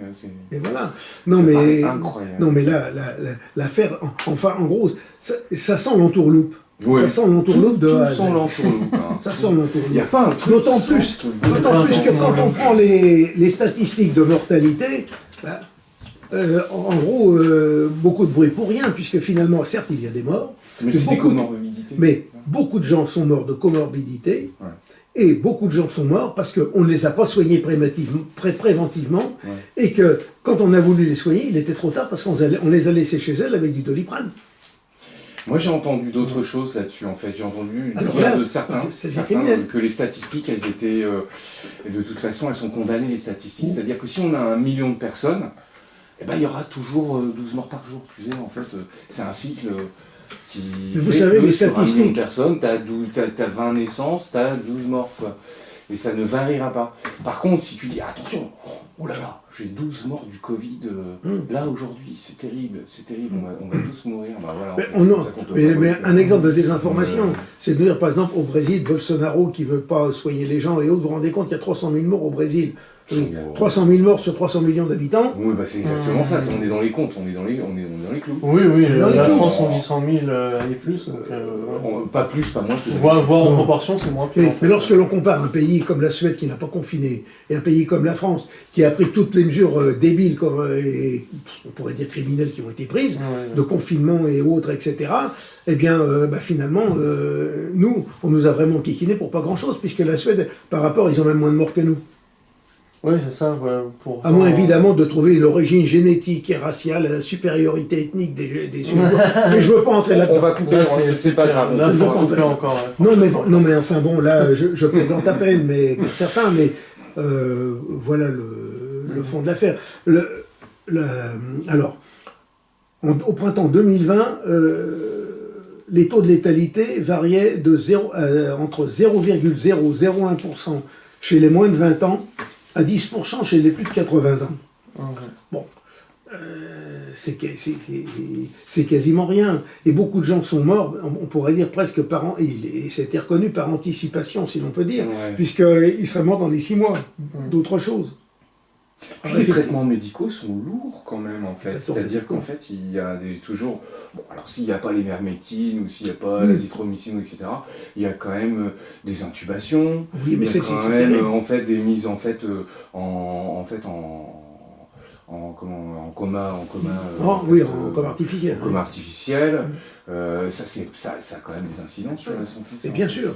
Mais là, personnellement, dans ma famille, j'ai un membre très proche de ma famille qui est décédé. Alors on dit qu'il est décédé du Covid. Non. Il a contracté le Covid. On l'a soigné au Doliprane. Il a été intubé. Il s'en est sorti. Et il est mort. Mais d'une maladie nosocomiale à l'hôpital. Il n'est pas mort du Covid. Mais non, mais en fait, vous savez, il y a même aussi les gens qu'on intube, auxquels en fait on donne par jour 10 litres d'oxygène, et d'un seul coup, en fait, 2 jours ou 3 jours après, en fait, ils se retrouvent avec 2 litres d'oxygène. Donc en fait, il y a une baisse de la capacité respiratoire, ça peut créer une dépression chez la personne qui entraîne carrément la mort. Et puis il y a aussi des moyens de mesurer, disons, les problèmes d'oxygène, ce qu'on appelle le gaz du sang. Bon. Eh bien, en France, jusqu'à présent, on n'a pas grand-chose pour le faire. Ce genre d'analyse.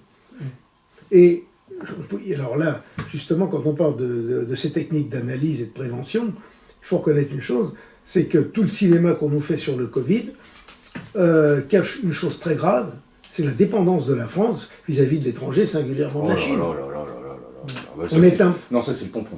Mais là, tout ce qui se passe actuellement devrait mettre en valeur, en relief une chose, c'est la désindustrialisation de notre pays, c'est la destruction progressive de notre économie, de notre industrie, et en même temps une baisse du niveau intellectuel et culturel de l'ensemble de la population. Ça, c'est véritablement, à mon avis, beaucoup plus grave que l'épidémie elle-même, parce que là, c'est atteindre au fond même le développement de la population. Je deviendrai malthusianiste.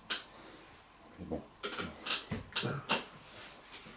Mais bon, dans ces tourments, il y a quand même quelques petites voix qui s'élèvent. Il y a Réinfo Covid aussi. Oui, Réinfo Covid fait un excellent travail.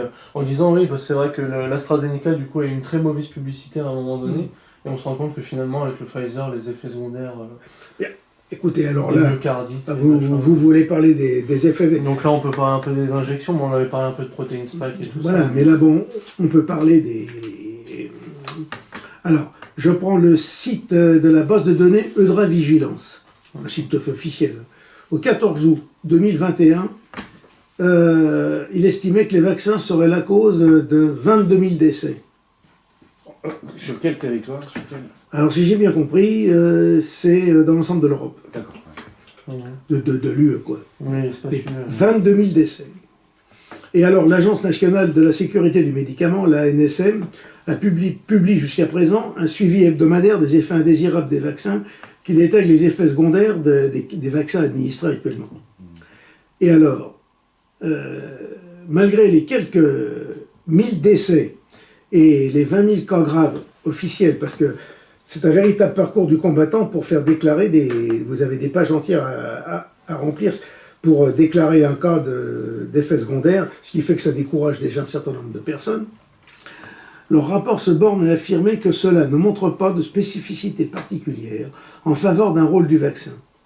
C'est une conclusion difficilement acceptable, d'autant plus que les remontées d'effets secondaires, comme je le disais, sont très rares et compliquées à faire connaître, puisque vous avez des tas de pages à remplir. Mais alors mieux, depuis le 16 juillet de cette année, le 16 juillet 2020, Santé publique France a décidé de ne plus communiquer les données sur la mortalité enregistrées à la suite de la vaccination. Mais en avouant que, parce qu'il y avait trop de retours, donc ils n'assumaient plus, il y avait eu ça. Et voilà. C'est pas les Pfizer, c'est l'État. Oui, de toute façon, eux, ils sont déresponsabilisés. Mais alors, le problème, moi je veux bien me faire vacciner, je vais vous dire, je veux bien me faire vacciner à condition que ce soit quelque chose de fiable, et ensuite que ce soit un virus comme la peste. Si le tiers de la population tombe raide, bah oui. Ou, enfin bref, risque de mourir, ouais, là c'est pas pareil. Et qu'on me propose un vaccin en me disant, vous avez 90 chances de survivre et 10 chances de mourir. Je vais dire, je vais me faire vacciner plutôt que d'avoir quasiment la totalité de disparaître. Mais là, c'est pas le cas aujourd'hui. Monsieur Gondillon, moi j'avais fait une petite comparaison comme ça. Vous imaginez qu'en fait, pendant la peste à Marseille, elle était en 1820, c'est ça? Oui, non, 1720. 1720. La peste de 1720. 1720. Vous imaginez les gens sortir dans les rues de Marseille avec des banderoles et dire Macron, ton passe, je n'en veux pas de ta soupe vaccinale, etc. etc. Non mais mettez ça dans le cadre. T'imagines, ces gens-là, ils étaient quand même pris au milieu d'une véritable épidémie qui était meurtrière. Et tu n'aurais jamais, s'il y avait eu en fait un seul remède, tu n'aurais jamais discuté sur le remède. Ouais. Le fait même que les gens discutent sur le c'est la preuve que c'est pas une vraie... Sur le remède, ça veut dire qu'en fait, il n'y a pas de difficulté. En fait, c'est un faux problème. Si c'était hautement dangereux, on ne serait pas en train de dire non, non, je veux pas... On ne serait pas en train de disserter. Mais là, c'est absolument clair, ça. Mais là, j'ai relevé un certain nombre de choses. Israël est un pays qui a plus de 80% vaccinés concernant la population adulte.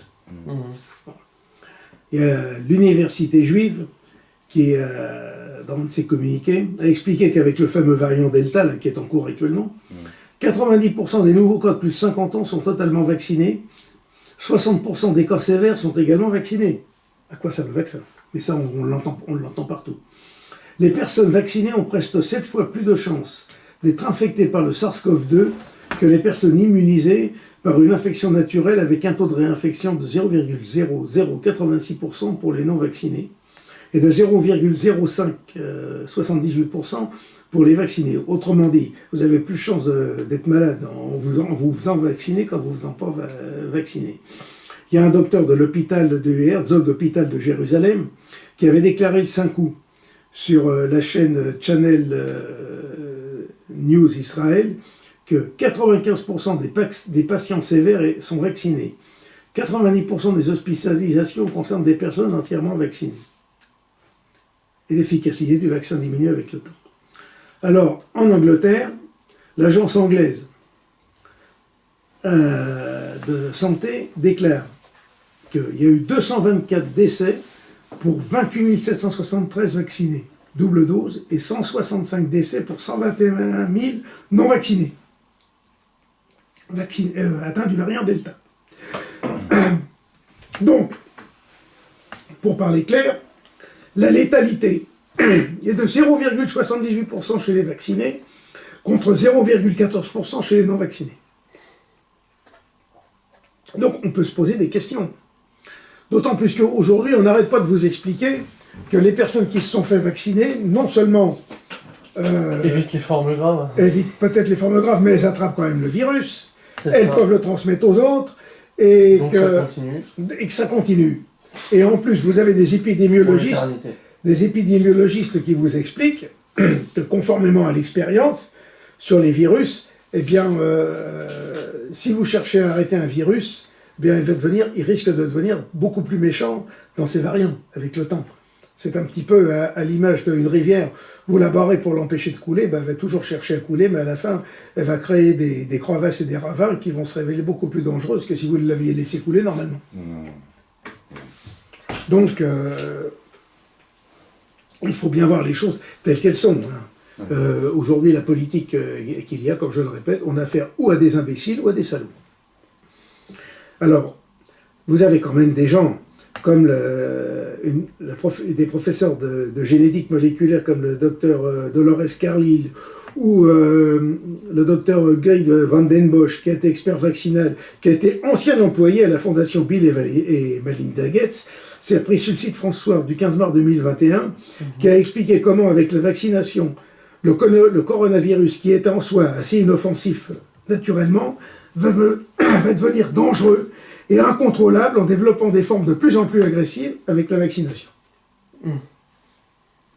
Or, lorsque vous avez tous ces gens-là qui vous disent, qui vous tiennent ces propos, au lieu, une fois de plus encore, de discuter de leurs arguments, tout de suite, on les assassine verbalement, on leur coupe la parole, on les injurie, on les traite de tous les noms.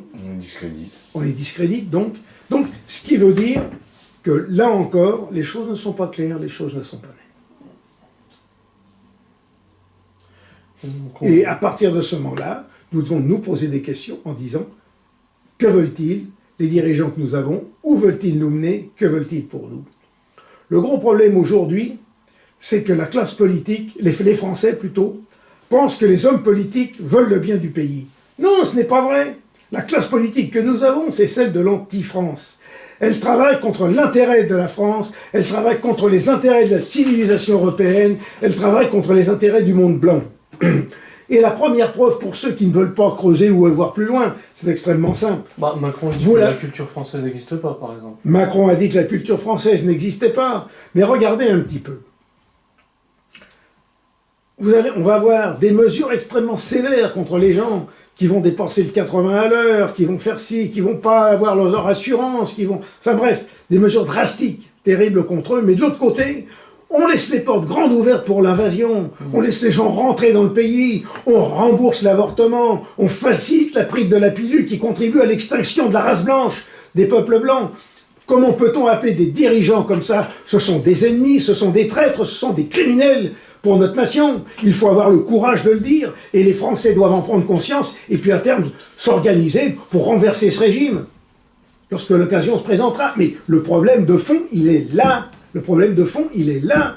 Nous sommes dirigés par des ennemis de notre race, des ennemis de notre civilisation, et les Français doivent en prendre conscience, ils doivent en tirer les conséquences et agir en conséquence. Voilà le fond de l'affaire. Alors maintenant, nous allons aborder, je pense, le dernier point de la question, c'est le contrôle des populations à travers le fameux pass sanitaire qui a été mis en place à l'occasion et sous prétexte du coronavirus, donc de la lutte contre le virus. L'objectif recherché. C'est un braquage démocratique. Exactement. Exactement. Alors là, vous avez parlé tout à l'heure d'Éric Verreg. Tout à fait. Sur son site, le courrier des stratèges, qui a découvert sur le blog anglophone du site Thales des textes qui permettent de saisir la cohérence de l'ensemble de cette première étape de ce qu'on peut appeler le capitalisme de surveillance. Puisque ceux qui mettent ça en place, ce sont tous les financiers internationaux, pour mieux contrôler l'économie. Pour exprimer quelques concepts, avant on parlait plutôt de capitalisme de connivence. Là, et maintenant on le sécurise. Les deux existent. Bon, alors il faut bien voir les choses. Pour une maladie qui tue très peu de monde, du jour au lendemain, on vous impose non seulement une vaccination générale qui, selon les dires de certains, peut entraîner la mort d'ici quelques mois, quelques années, de millions de personnes. Alors nous le verrons à l'avenir. C'est un pari. Mais nous prenons ces informations, on sait tout, nous les enrangeons. Ouais, c'est ça. Voilà. On ajoute dans la base de données, on les ajoute dans notre base de données, on verra.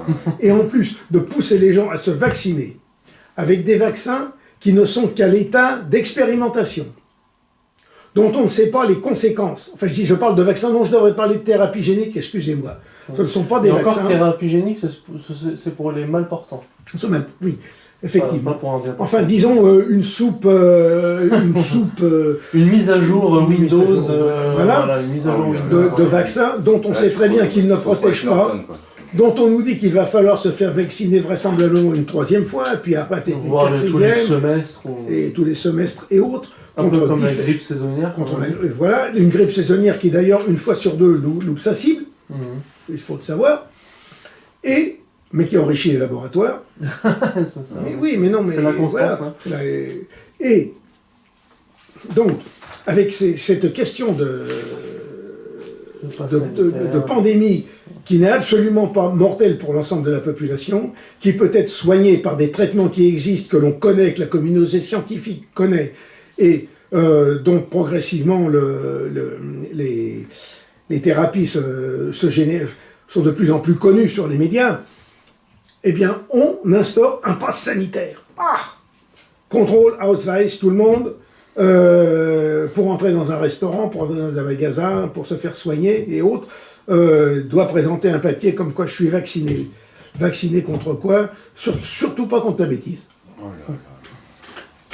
Mais ça, ce vaccin-là, on n'est pas prêt de le. Et alors, donc pour en revenir donc pour un vaccin qui n'entraîne pas de mortalité extraordinaire, on pousse les gens à se vacciner de manière perverse, parce que le vaccin n'est pas obligatoire, mais on vous dit si vous voulez aller au cinéma, si vous voulez aller au restaurant, enfin gros, on prend les gens par le vice, par le côté vice finalement. Oui. Et je connais certaines personnes qui se sont fait vacciner pour aller au restaurant. C'est consumériste. C'est consumérisme, bien sûr. Oui, il y a un côté... Eh bien, donc on pousse les gens au vaccin. Or, Éric Verregue, je reviens à Éric Verregue, qui a découvert sur le blog anglophone de l'entreprise Thales des textes qui permettent de saisir la cohérence d'ensemble de cette première étape du capitalisme de surveillance, qui s'appelle le pass sanitaire. Alors Thales entend en effet proposer une solution globale d'identité numérique et expose comment ce projet va se mettre en place. Alors je cite, traduit de l'anglais. Les passeports vaccinaux joueront un rôle clé dans la capacité des citoyens à accéder à toutes sortes de services et agiront comme des précurseurs au passage vers l'identité numérique sur téléphone portable, donc les fameux smartphones. Le pass, alors maintenant je ferme les guillemets. Le pass sanitaire, donc, est l'amorce d'un système généralisé où l'identité des personnes ne sera plus établie par un document officiel indépendant comme une carte d'identité, comme, je sais pas, une carte de santé ou autre, mais ils appellent ça un portefeuille numérique qui sera conservé dans des systèmes d'informatique planétaire qu'on appelle le cloud, le nuage informatique. Oui. Cloud, c'est le nuage en anglais. Et une application dont l'archivage échappera à l'utilisateur. Autrement dit, toutes vos données partiront on ne sait où, et vous aurez quelqu'un qui sera en mesure de vous manipuler vos informations, de vous surveiller. Oui, ça existe depuis pas mal de temps, ça va ne faire que s'aggraver. Oui, mais là, c'est en train de... C'est la revente de données et tout. Voilà. Autrement dit, le gros problème qui se pose aujourd'hui, et derrière cette question de contrôle, il y a un énorme projet industriel, il y a des enjeux financiers, des enjeux extrêmement importants, parce que la firme Thales est en concurrence avec d'autres firmes pour le contrôle de ces fichiers, de cette informatique, de cette numérisation, disons, des hommes. Et de la monnaie électronique. Et de la monnaie électronique, nous allons dire. On parlait de Big Pharma avant, et là c'est Big Data. Là. Et voilà, et là c'est le Big Data. Et alors, à travers ce système de passe sanitaire, car en gros, l'aiguille qui permet de faire passer tout le reste, si l'on peut dire. Le fer de lance. Le fer de lance, c'est le fer de lance. À partir de là, eh bien, il va être possible de contrôler non seulement l'identité des gens, mais savoir ce qu'ils ont sur leur compte en banque, ce qu'ils font de leur argent, ce qu'ils ont ces jeux. Ça va être un contrôle généralisé de la population. Sachez avec un QR code, voilà, vous étiez au restaurant à telle heure avec telle et telle personne. Et voilà. Et si jamais ils font une attaque après, bah, ils diront, on vous a retrouvé, vous étiez là. Et jusqu'à présent, les différents fichiers informatiques, numériques qui existent, sont séparés les uns des autres. Et le grand projet, le grand défi qui se pose actuellement, c'est de les centraliser, de les unifier tous et de les interconnecter. Autrement dit... Ça, il y a l'ordinateur quantique qui est en train d'arriver à toute vitesse, qui va leur permettre... Et l'ordinateur quantique qui va le permettre. Leur permettre. Voilà. C'est que des avancées. Voilà. En fait. Et à ce moment-là, vous avez ce qu'on appelle ce que font les Chinois, le permis social, le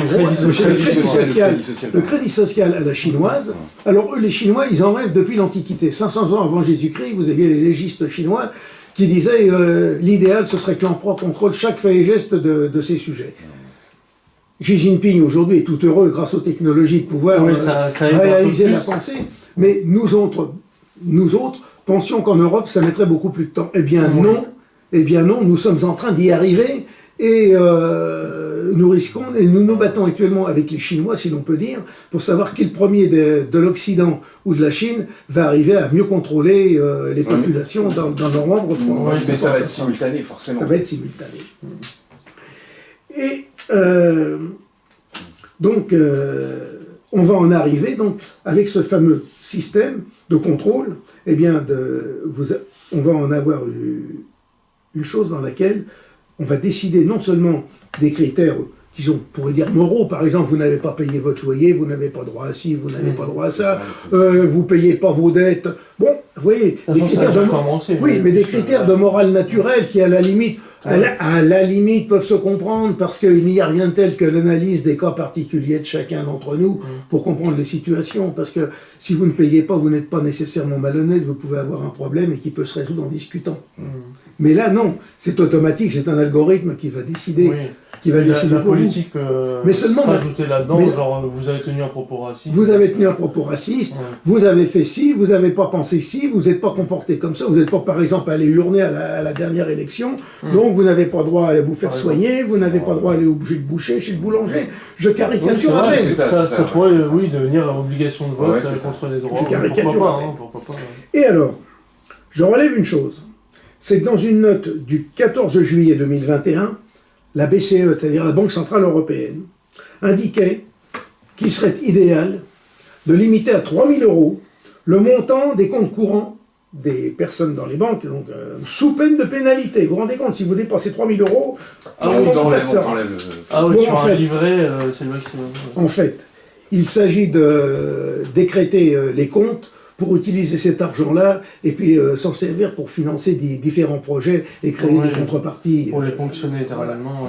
Et il n'y aura plus du tout de classe moyenne. Et alors, selon les échos du 14 juillet 2021, nous apprenons que la création d'un euro numérique est envisagée d'ici 2026 et devrait servir d'outil à ce projet de contrôle des comptes bancaires. Oui, d'ici là, il va se passer des choses et j'espère qu'ils vont bien glisser sur des pots de banane. Mais ils ont le moral, je te le dis quand même. Ils sont à fond. Mais non, mais là, je suis tout à fait d'accord. Mais oui, ils vont supprimer le liquide et on ne pourra plus trop payer de manière je suis tout à fait d'accord sur ces questions-là. Basé sur la technologie de la blockchain. Mais les pots de banane peuvent arriver, il n'y a aucun problème, et nous ne pouvons que les souhaiter. Mais ça vient aussi des réactions des gens, il va y avoir des problèmes énormes. Bon, on parle des questions financières. Les questions financières aujourd'hui, nous avons une telle masse de signes monétaires qui sont déconnectés de la réalité économique, qui font qu'une fausse manœuvre ou autre peut créer des catastrophes. Alors aujourd'hui, le système de financement mondial tel qu'il existe, contrairement à auparavant, où vous aviez la planche à billets, comme on appelle la création de monnaie ex nihilo, qui n'avait aucune contrepartie, pouvait déboucher très vite sur l'inflation. Aujourd'hui, ils ont trouvé un système, c'est un système de contrepartie. Vous avez des dettes bancaires d'État, des dettes d'État, des obligations d'État, et qui sont rachetées par les banques centrales en contrepartie et créent de la monnaie. Donc vous avez une contrepartie de dette d'État. Alors à ce moment-là, on change de niveau, ce n'est plus uniquement la création monétaire qui compte, c'est l'état du bilan des banques, des banques centrales. Voilà. Justement, alors là, après, il faut changer de dimension, il faut voir le volume des bilans des banques qui gonfle, qui grossit de manière énorme. Ouais. À partir d'un moment où il y aura inévitablement des dérapages, surtout si on tente à monétiser la dette et puis à la connecter avec l'économie réelle, ou qu'il y a des passerelles qui se produisent intentionnellement ou par erreur. On peut penser que ça peut se produire intentionnellement, puisque toutes les crises, qu'il s'agisse de 1929 ou lisez les livres de Sass-Mullins, ou 2007-2008, sont des crises qui ont toujours été décidées en haut lieu et qui ont été contrôlées en cascade, sachant que ceux qui déclenchaient les crises avaient déjà mis tous leurs actifs à l'abri pour renforcer leur contrôle sur l'ensemble du système économique mondial. Bon. Donc, il y a un projet qui est en place de contrôle total des gens, de leurs moyens, de leur vie. Il est clair que nous autres, nous devons combattre ces projets parce qu'ils s'en prennent à la liberté de l'homme. Et là, nous dépassons le simple critique du système économique, du simple critique du système social. Nous allons à l'élément central de la vie d'une civilisation. Une civilisation comme la civilisation européenne a pu se développer, tout simplement parce qu'on a laissé à l'homme son libre arbitre, on a laissé à l'homme sa liberté. Le monde grec le prédisposait et le christianisme lui a permis d'en arriver à son plein développement. C'est ce qui a permis à la civilisation européenne d'éviter de stagner, de toujours se remettre en cause, d'aller de l'avant, alors que des sociétés comme la société chinoise ont été bloquées, même si cette aspiration au libre arbitre et à la liberté existait, par le fait que l'État a régulièrement étouffé les velléités des populations de prendre leur envol. Eh bien, si nous étouffons ça en Europe, nous allons détruire nous-mêmes notre propre civilisation. Oui, et ceux qui sont en train de mettre ça en place sont en train de tuer dans l'œuf ce qui leur permet d'exister par eux-mêmes. Ah oui, c'est terrible. Donc là, c'est l'élément. Oui. C'est un côté suicidaire, mais ils ne s'en rendent pas compte. Oui, eux ils ne s'en rendent pas compte. En fait, ils bénéficient un peu des siècles passés. En fait, le terme suicidaire, il est un petit peu. C'est poussé loin, je trouve. Parce qu'en fait, si on devait parler en français plus clair, ça serait de l'autodestruction. Parce qu'une personne, elle est pas réellement en train de se suicider. Non, mais c'est en train de détruire le socle sur lequel on va facile. Donc c'est de l'autodestruction. C'est moins choquant, mais c'est plus... Mais seulement ces gens-là ne s'en rendent pas compte. Oui, ne s'en rendent pas compte. Ça ne leur parle pas, comme on dit. Aujourd'hui déjà, lorsque l'on voit l'état de sidération des masses, des populations qui se laissent embarquer, eh bien, nous ne pouvons qu'être inquiets. Alors la seule chose, c'est que les systèmes diaboliques avancent très loin, donnent l'impression qu'ils vont gagner, mais ils finissent toujours par perdre. C'est vrai, oui. Donc, le travail que nous avons... C'est un peu une fin d'empire, comme dit Cicéron, plus un empire approche de sa fin, plus les lois sont folles. Voilà. Ah mais plus les lois sont folles, mais vous avez Tacite... Il y a un côté surpuissance en même temps mais vous avez Tacite, bancal, quoi. Tacite qui est... schizophrène, quoi, dans la schizophrénie. Tacite, dans les annales, dans les annales de Tacite, il explique en substance qu'on peut mesurer le degré de décadence d'une civilisation au nombre de lois qu'elle produit. Oui. Plus elle produit de lois... Aujourd'hui, c'est 600 par jour, là, et aujourd'hui, du papier. Donc, nous savons que nous allons à la ruine. C'est une déchéance. Alors, la question est de savoir comment ça va se déclencher, qui va le déclencher. Nous, notre problème à nous, il y a ce qui dépend de nous et ce qui ne dépend pas de nous. L'évolution du système tel qu'elle est actuellement, elle ne dépend pas de nous.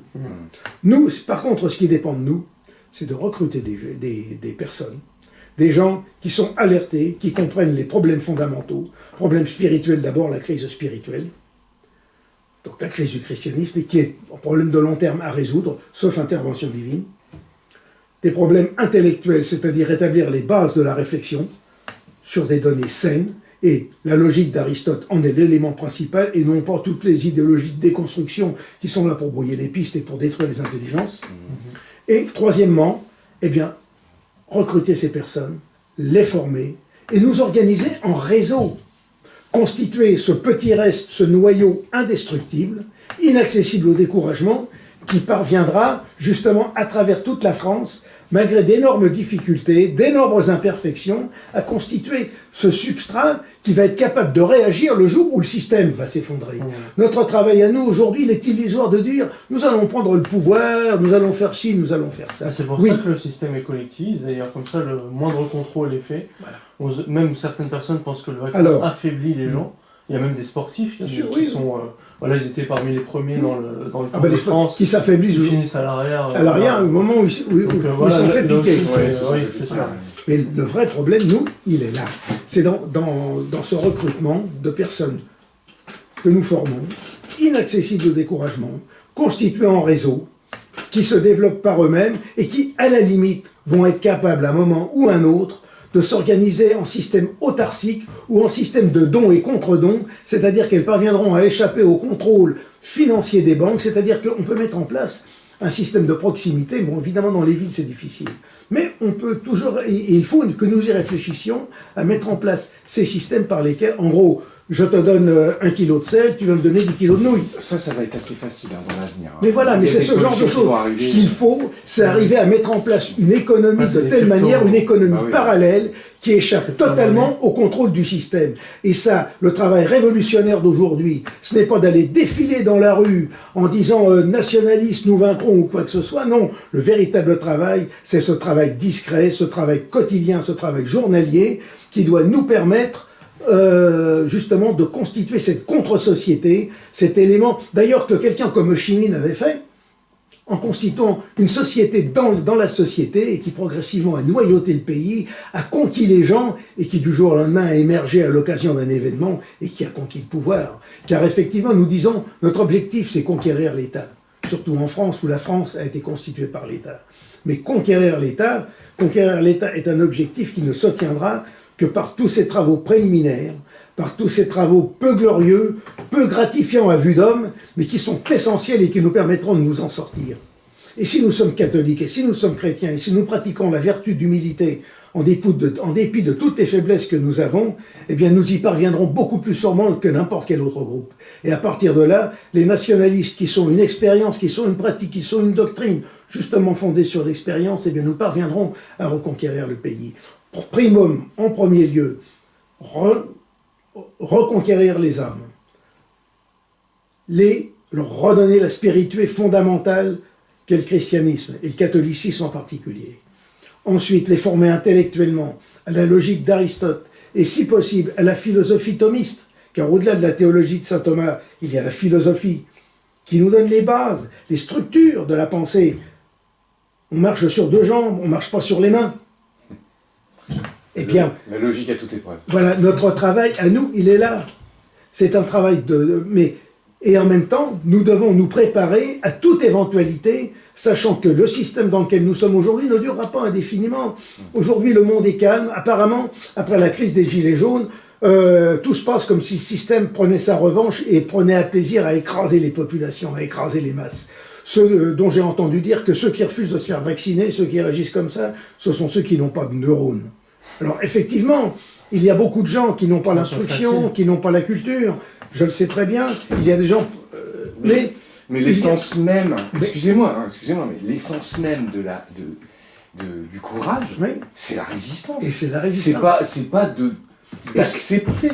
Et c'est surtout... Qu'est-ce que c'est que ces idioties? Mais c'est surtout... On est courageux d'accepter. On est courageux d'accepter. Mais c'est surtout à partir du moment où quelque chose nous dérange, que nous voyons une faille dans quelque chose, ce dont je parlais tout à l'heure, comment se fait-il, par exemple, on nous propose un vaccin sans connaître l'origine de l'épidémie, il y a quelque chose qui ne va pas. Et là, c'est lié au bon sens, à la simple logique, et bien à ce moment-là, on résiste, on refuse, on critique, on analyse, on recherche. Il y a quand même des neurones. Il faut des neurones. Là, il y a quand même beaucoup de gens qui ont percuté aujourd'hui. Oui, mais justement, et notre travail à nous est de former les gens. Alors, c'est du travail, on nous dira c'est de la subversion, non. La subversion est au pouvoir depuis 1789. Nous sommes dans la continuité de 2000 ans d'histoire, et la vérité de la civilisation, je le dis et je le maintiens, elle est dans ce petit noyau de nationalistes qui se fondent sur la doctrine de Drummond, de Barrès, de Maurras, sur l'expérience de l'histoire, et à partir de là, eh bien, en analysant les faits d'aujourd'hui, eh bien, nous continuons à préparer l'Europe de demain. L'Europe de ce n'est pas parce qu'aujourd'hui nous sommes une minorité que l'on nous dit que nous avons tort, que nous recevons des tombereaux d'injures, que nous ne gagnerons pas demain. Parce que ceux qui construisent un univers sur du sable, à un moment ou un autre s'effondre. Nous le construisons sur le réel. Le réel aujourd'hui est masqué par un tas de scories. Mais les tempêtes arrivent, la tempête se lève, der Sturm bricht los, comme disaient les Allemands, et à un moment ou un autre, nous l'emporterons, à condition d'être structurés, d'être formés et d'être prêts à toute éventualité. Et tout ça en toute humilité, c'est-à-dire ne nous prenons pas pour des gens extraordinaires, mais en faisant ce que nous avons à faire à notre place. Voilà le secret de la vérité. C'est peut-être beaucoup à dire, c'est peut-être encore trop à faire pour beaucoup, mais là est la voie à mon sens. Et donc, la crise du Covid aujourd'hui, eh bien, c'est le prémisse de beaucoup d'autres choses. Et il y a ce que disait Marcel Decort, c'est la téléologie, c'est-à-dire qu'il y a des gens qui visent un but et qui atteignent un résultat tout autre parce que les événements changent tout autre. Aujourd'hui, les mondialistes veulent contrôler le monde, les ennemis de notre civilisation, les matérialistes, les gnostiques veulent contrôler le monde. Eh bien, je pense qu'ils ne contrôleront rien du tout, et que ce sont les réalistes, ceux qui sont fondés sur la vérité, qui utilisent la morale traditionnelle, qui utilisent le bon sens et qui se nourrissent de la spiritualité chrétienne qui l'emporteront. Les Grecs disent « le fondement est la colonne de la vérité, stylo que dronia tisalifia ». Eh bien, voilà la force du combat, voilà ce que nous devons mener. Voilà ce que je voulais dire aujourd'hui à propos du coronavirus. Je pense que pour aujourd'hui, ce sera déjà pas mal. Oui, et puis le virus de la politique est donc pire que celui-ci. Pour parler de l'affaire au-delà de ce qui est médical. Et on avait fait référence à deux petites affaires que vous pouvez peut-être traiter à la limite pour conclure. Enfin après, malheureusement, votre conclusion, mais on avait parlé de l'affaire Buzyn qui est en cours avec la mise en examen. Alors l'affaire Buzyn, oui, alors là, j'aurais fait un commentaire sur l'affaire Buzyn. Alors, évidemment, aujourd'hui, nous sommes le 13 septembre, nous ne pouvons pas savoir comment elle va se terminer, ce que ça va donner, mais il y a une chose.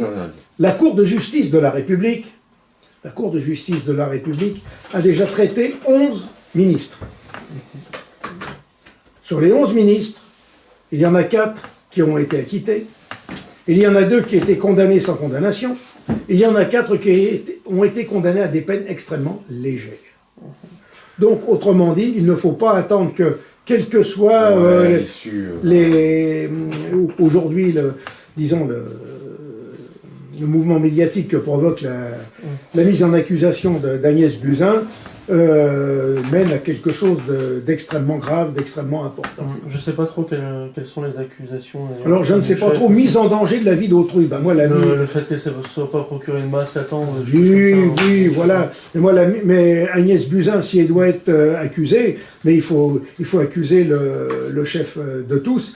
Il faut commencer par Macron, après il faut passer par Édouard Philippe, et puis après par tous les autres, les Véran, les Castex, et puis les Salomon, là où tous les...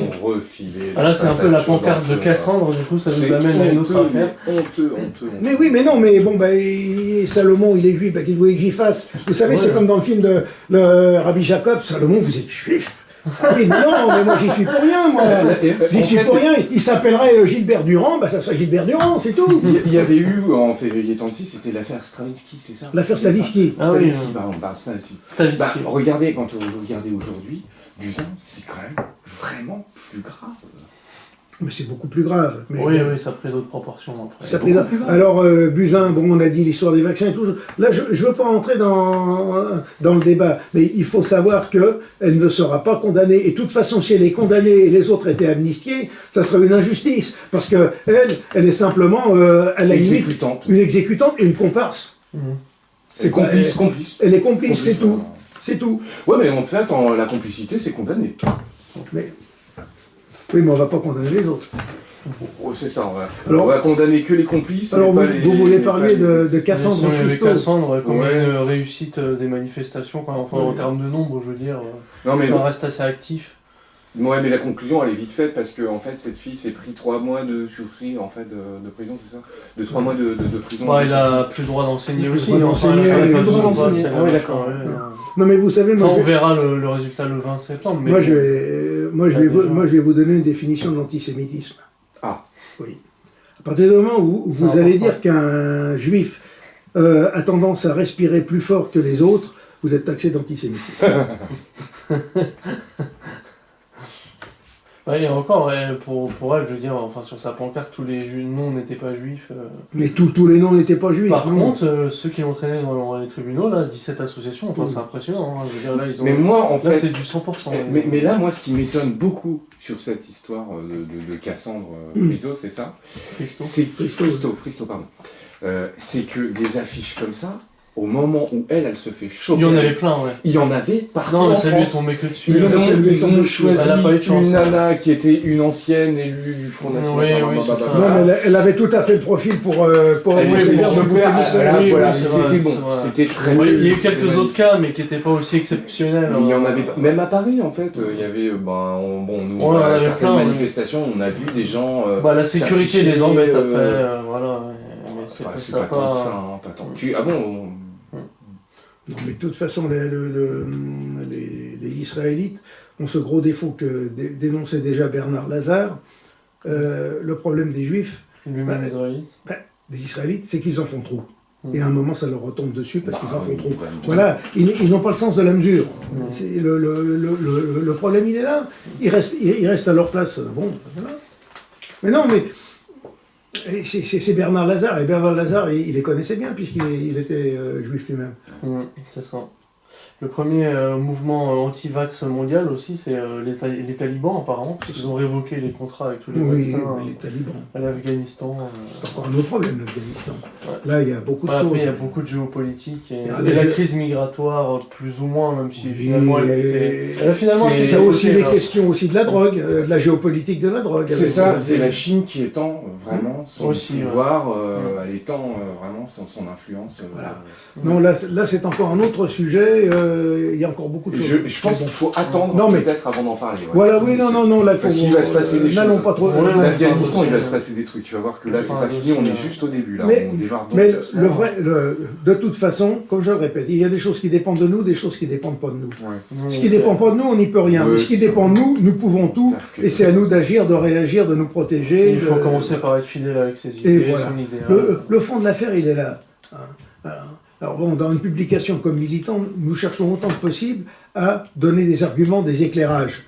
Mais le fond de l'affaire, c'est travaillons sur nous-mêmes, ne comptons que sur nous-mêmes, prenons-nous en main, et les choses iront déjà beaucoup mieux. Donc on peut recommander la lecture de la revue et témoigner un petit peu des formes d'abonnement qu'il peut y avoir. Alors, pour conclure. Donc pour conclure, comme à chaque vidéo, la revue Militant, l'abonnement normal c'est 59 €. On peut faire un essai renouvelable une fois à 25 € pour 6 mois. L'abonnement renforcé c'est 82 €, évidemment il est le bienvenu. Et vous pouvez avoir des renseignements sur notre site revue-militant.fr. Vous pouvez nous écrire à Militant, boîte postale 154, 75 463, Paris, CEDEX 10. Donc Militant, boîte postale 154, 75 463, Paris, CEDEX 10. Voilà.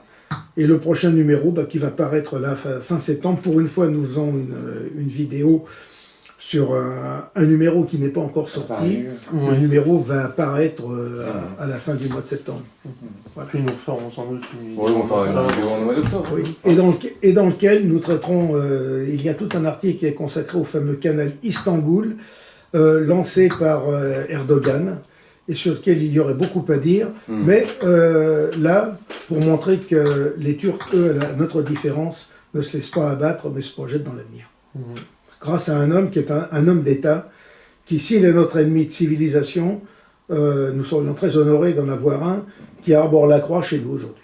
Les sacrifices n'ont pas été faits en vain. C'est vrai. Donc on reprendra les vidéos donc le mois suivant, comme on le fait depuis maintenant facilement 6 années. Militant. Voilà, avec Militant. Ouais. Merci Florian. Merci Jean. Merci à vous. Salut Florian.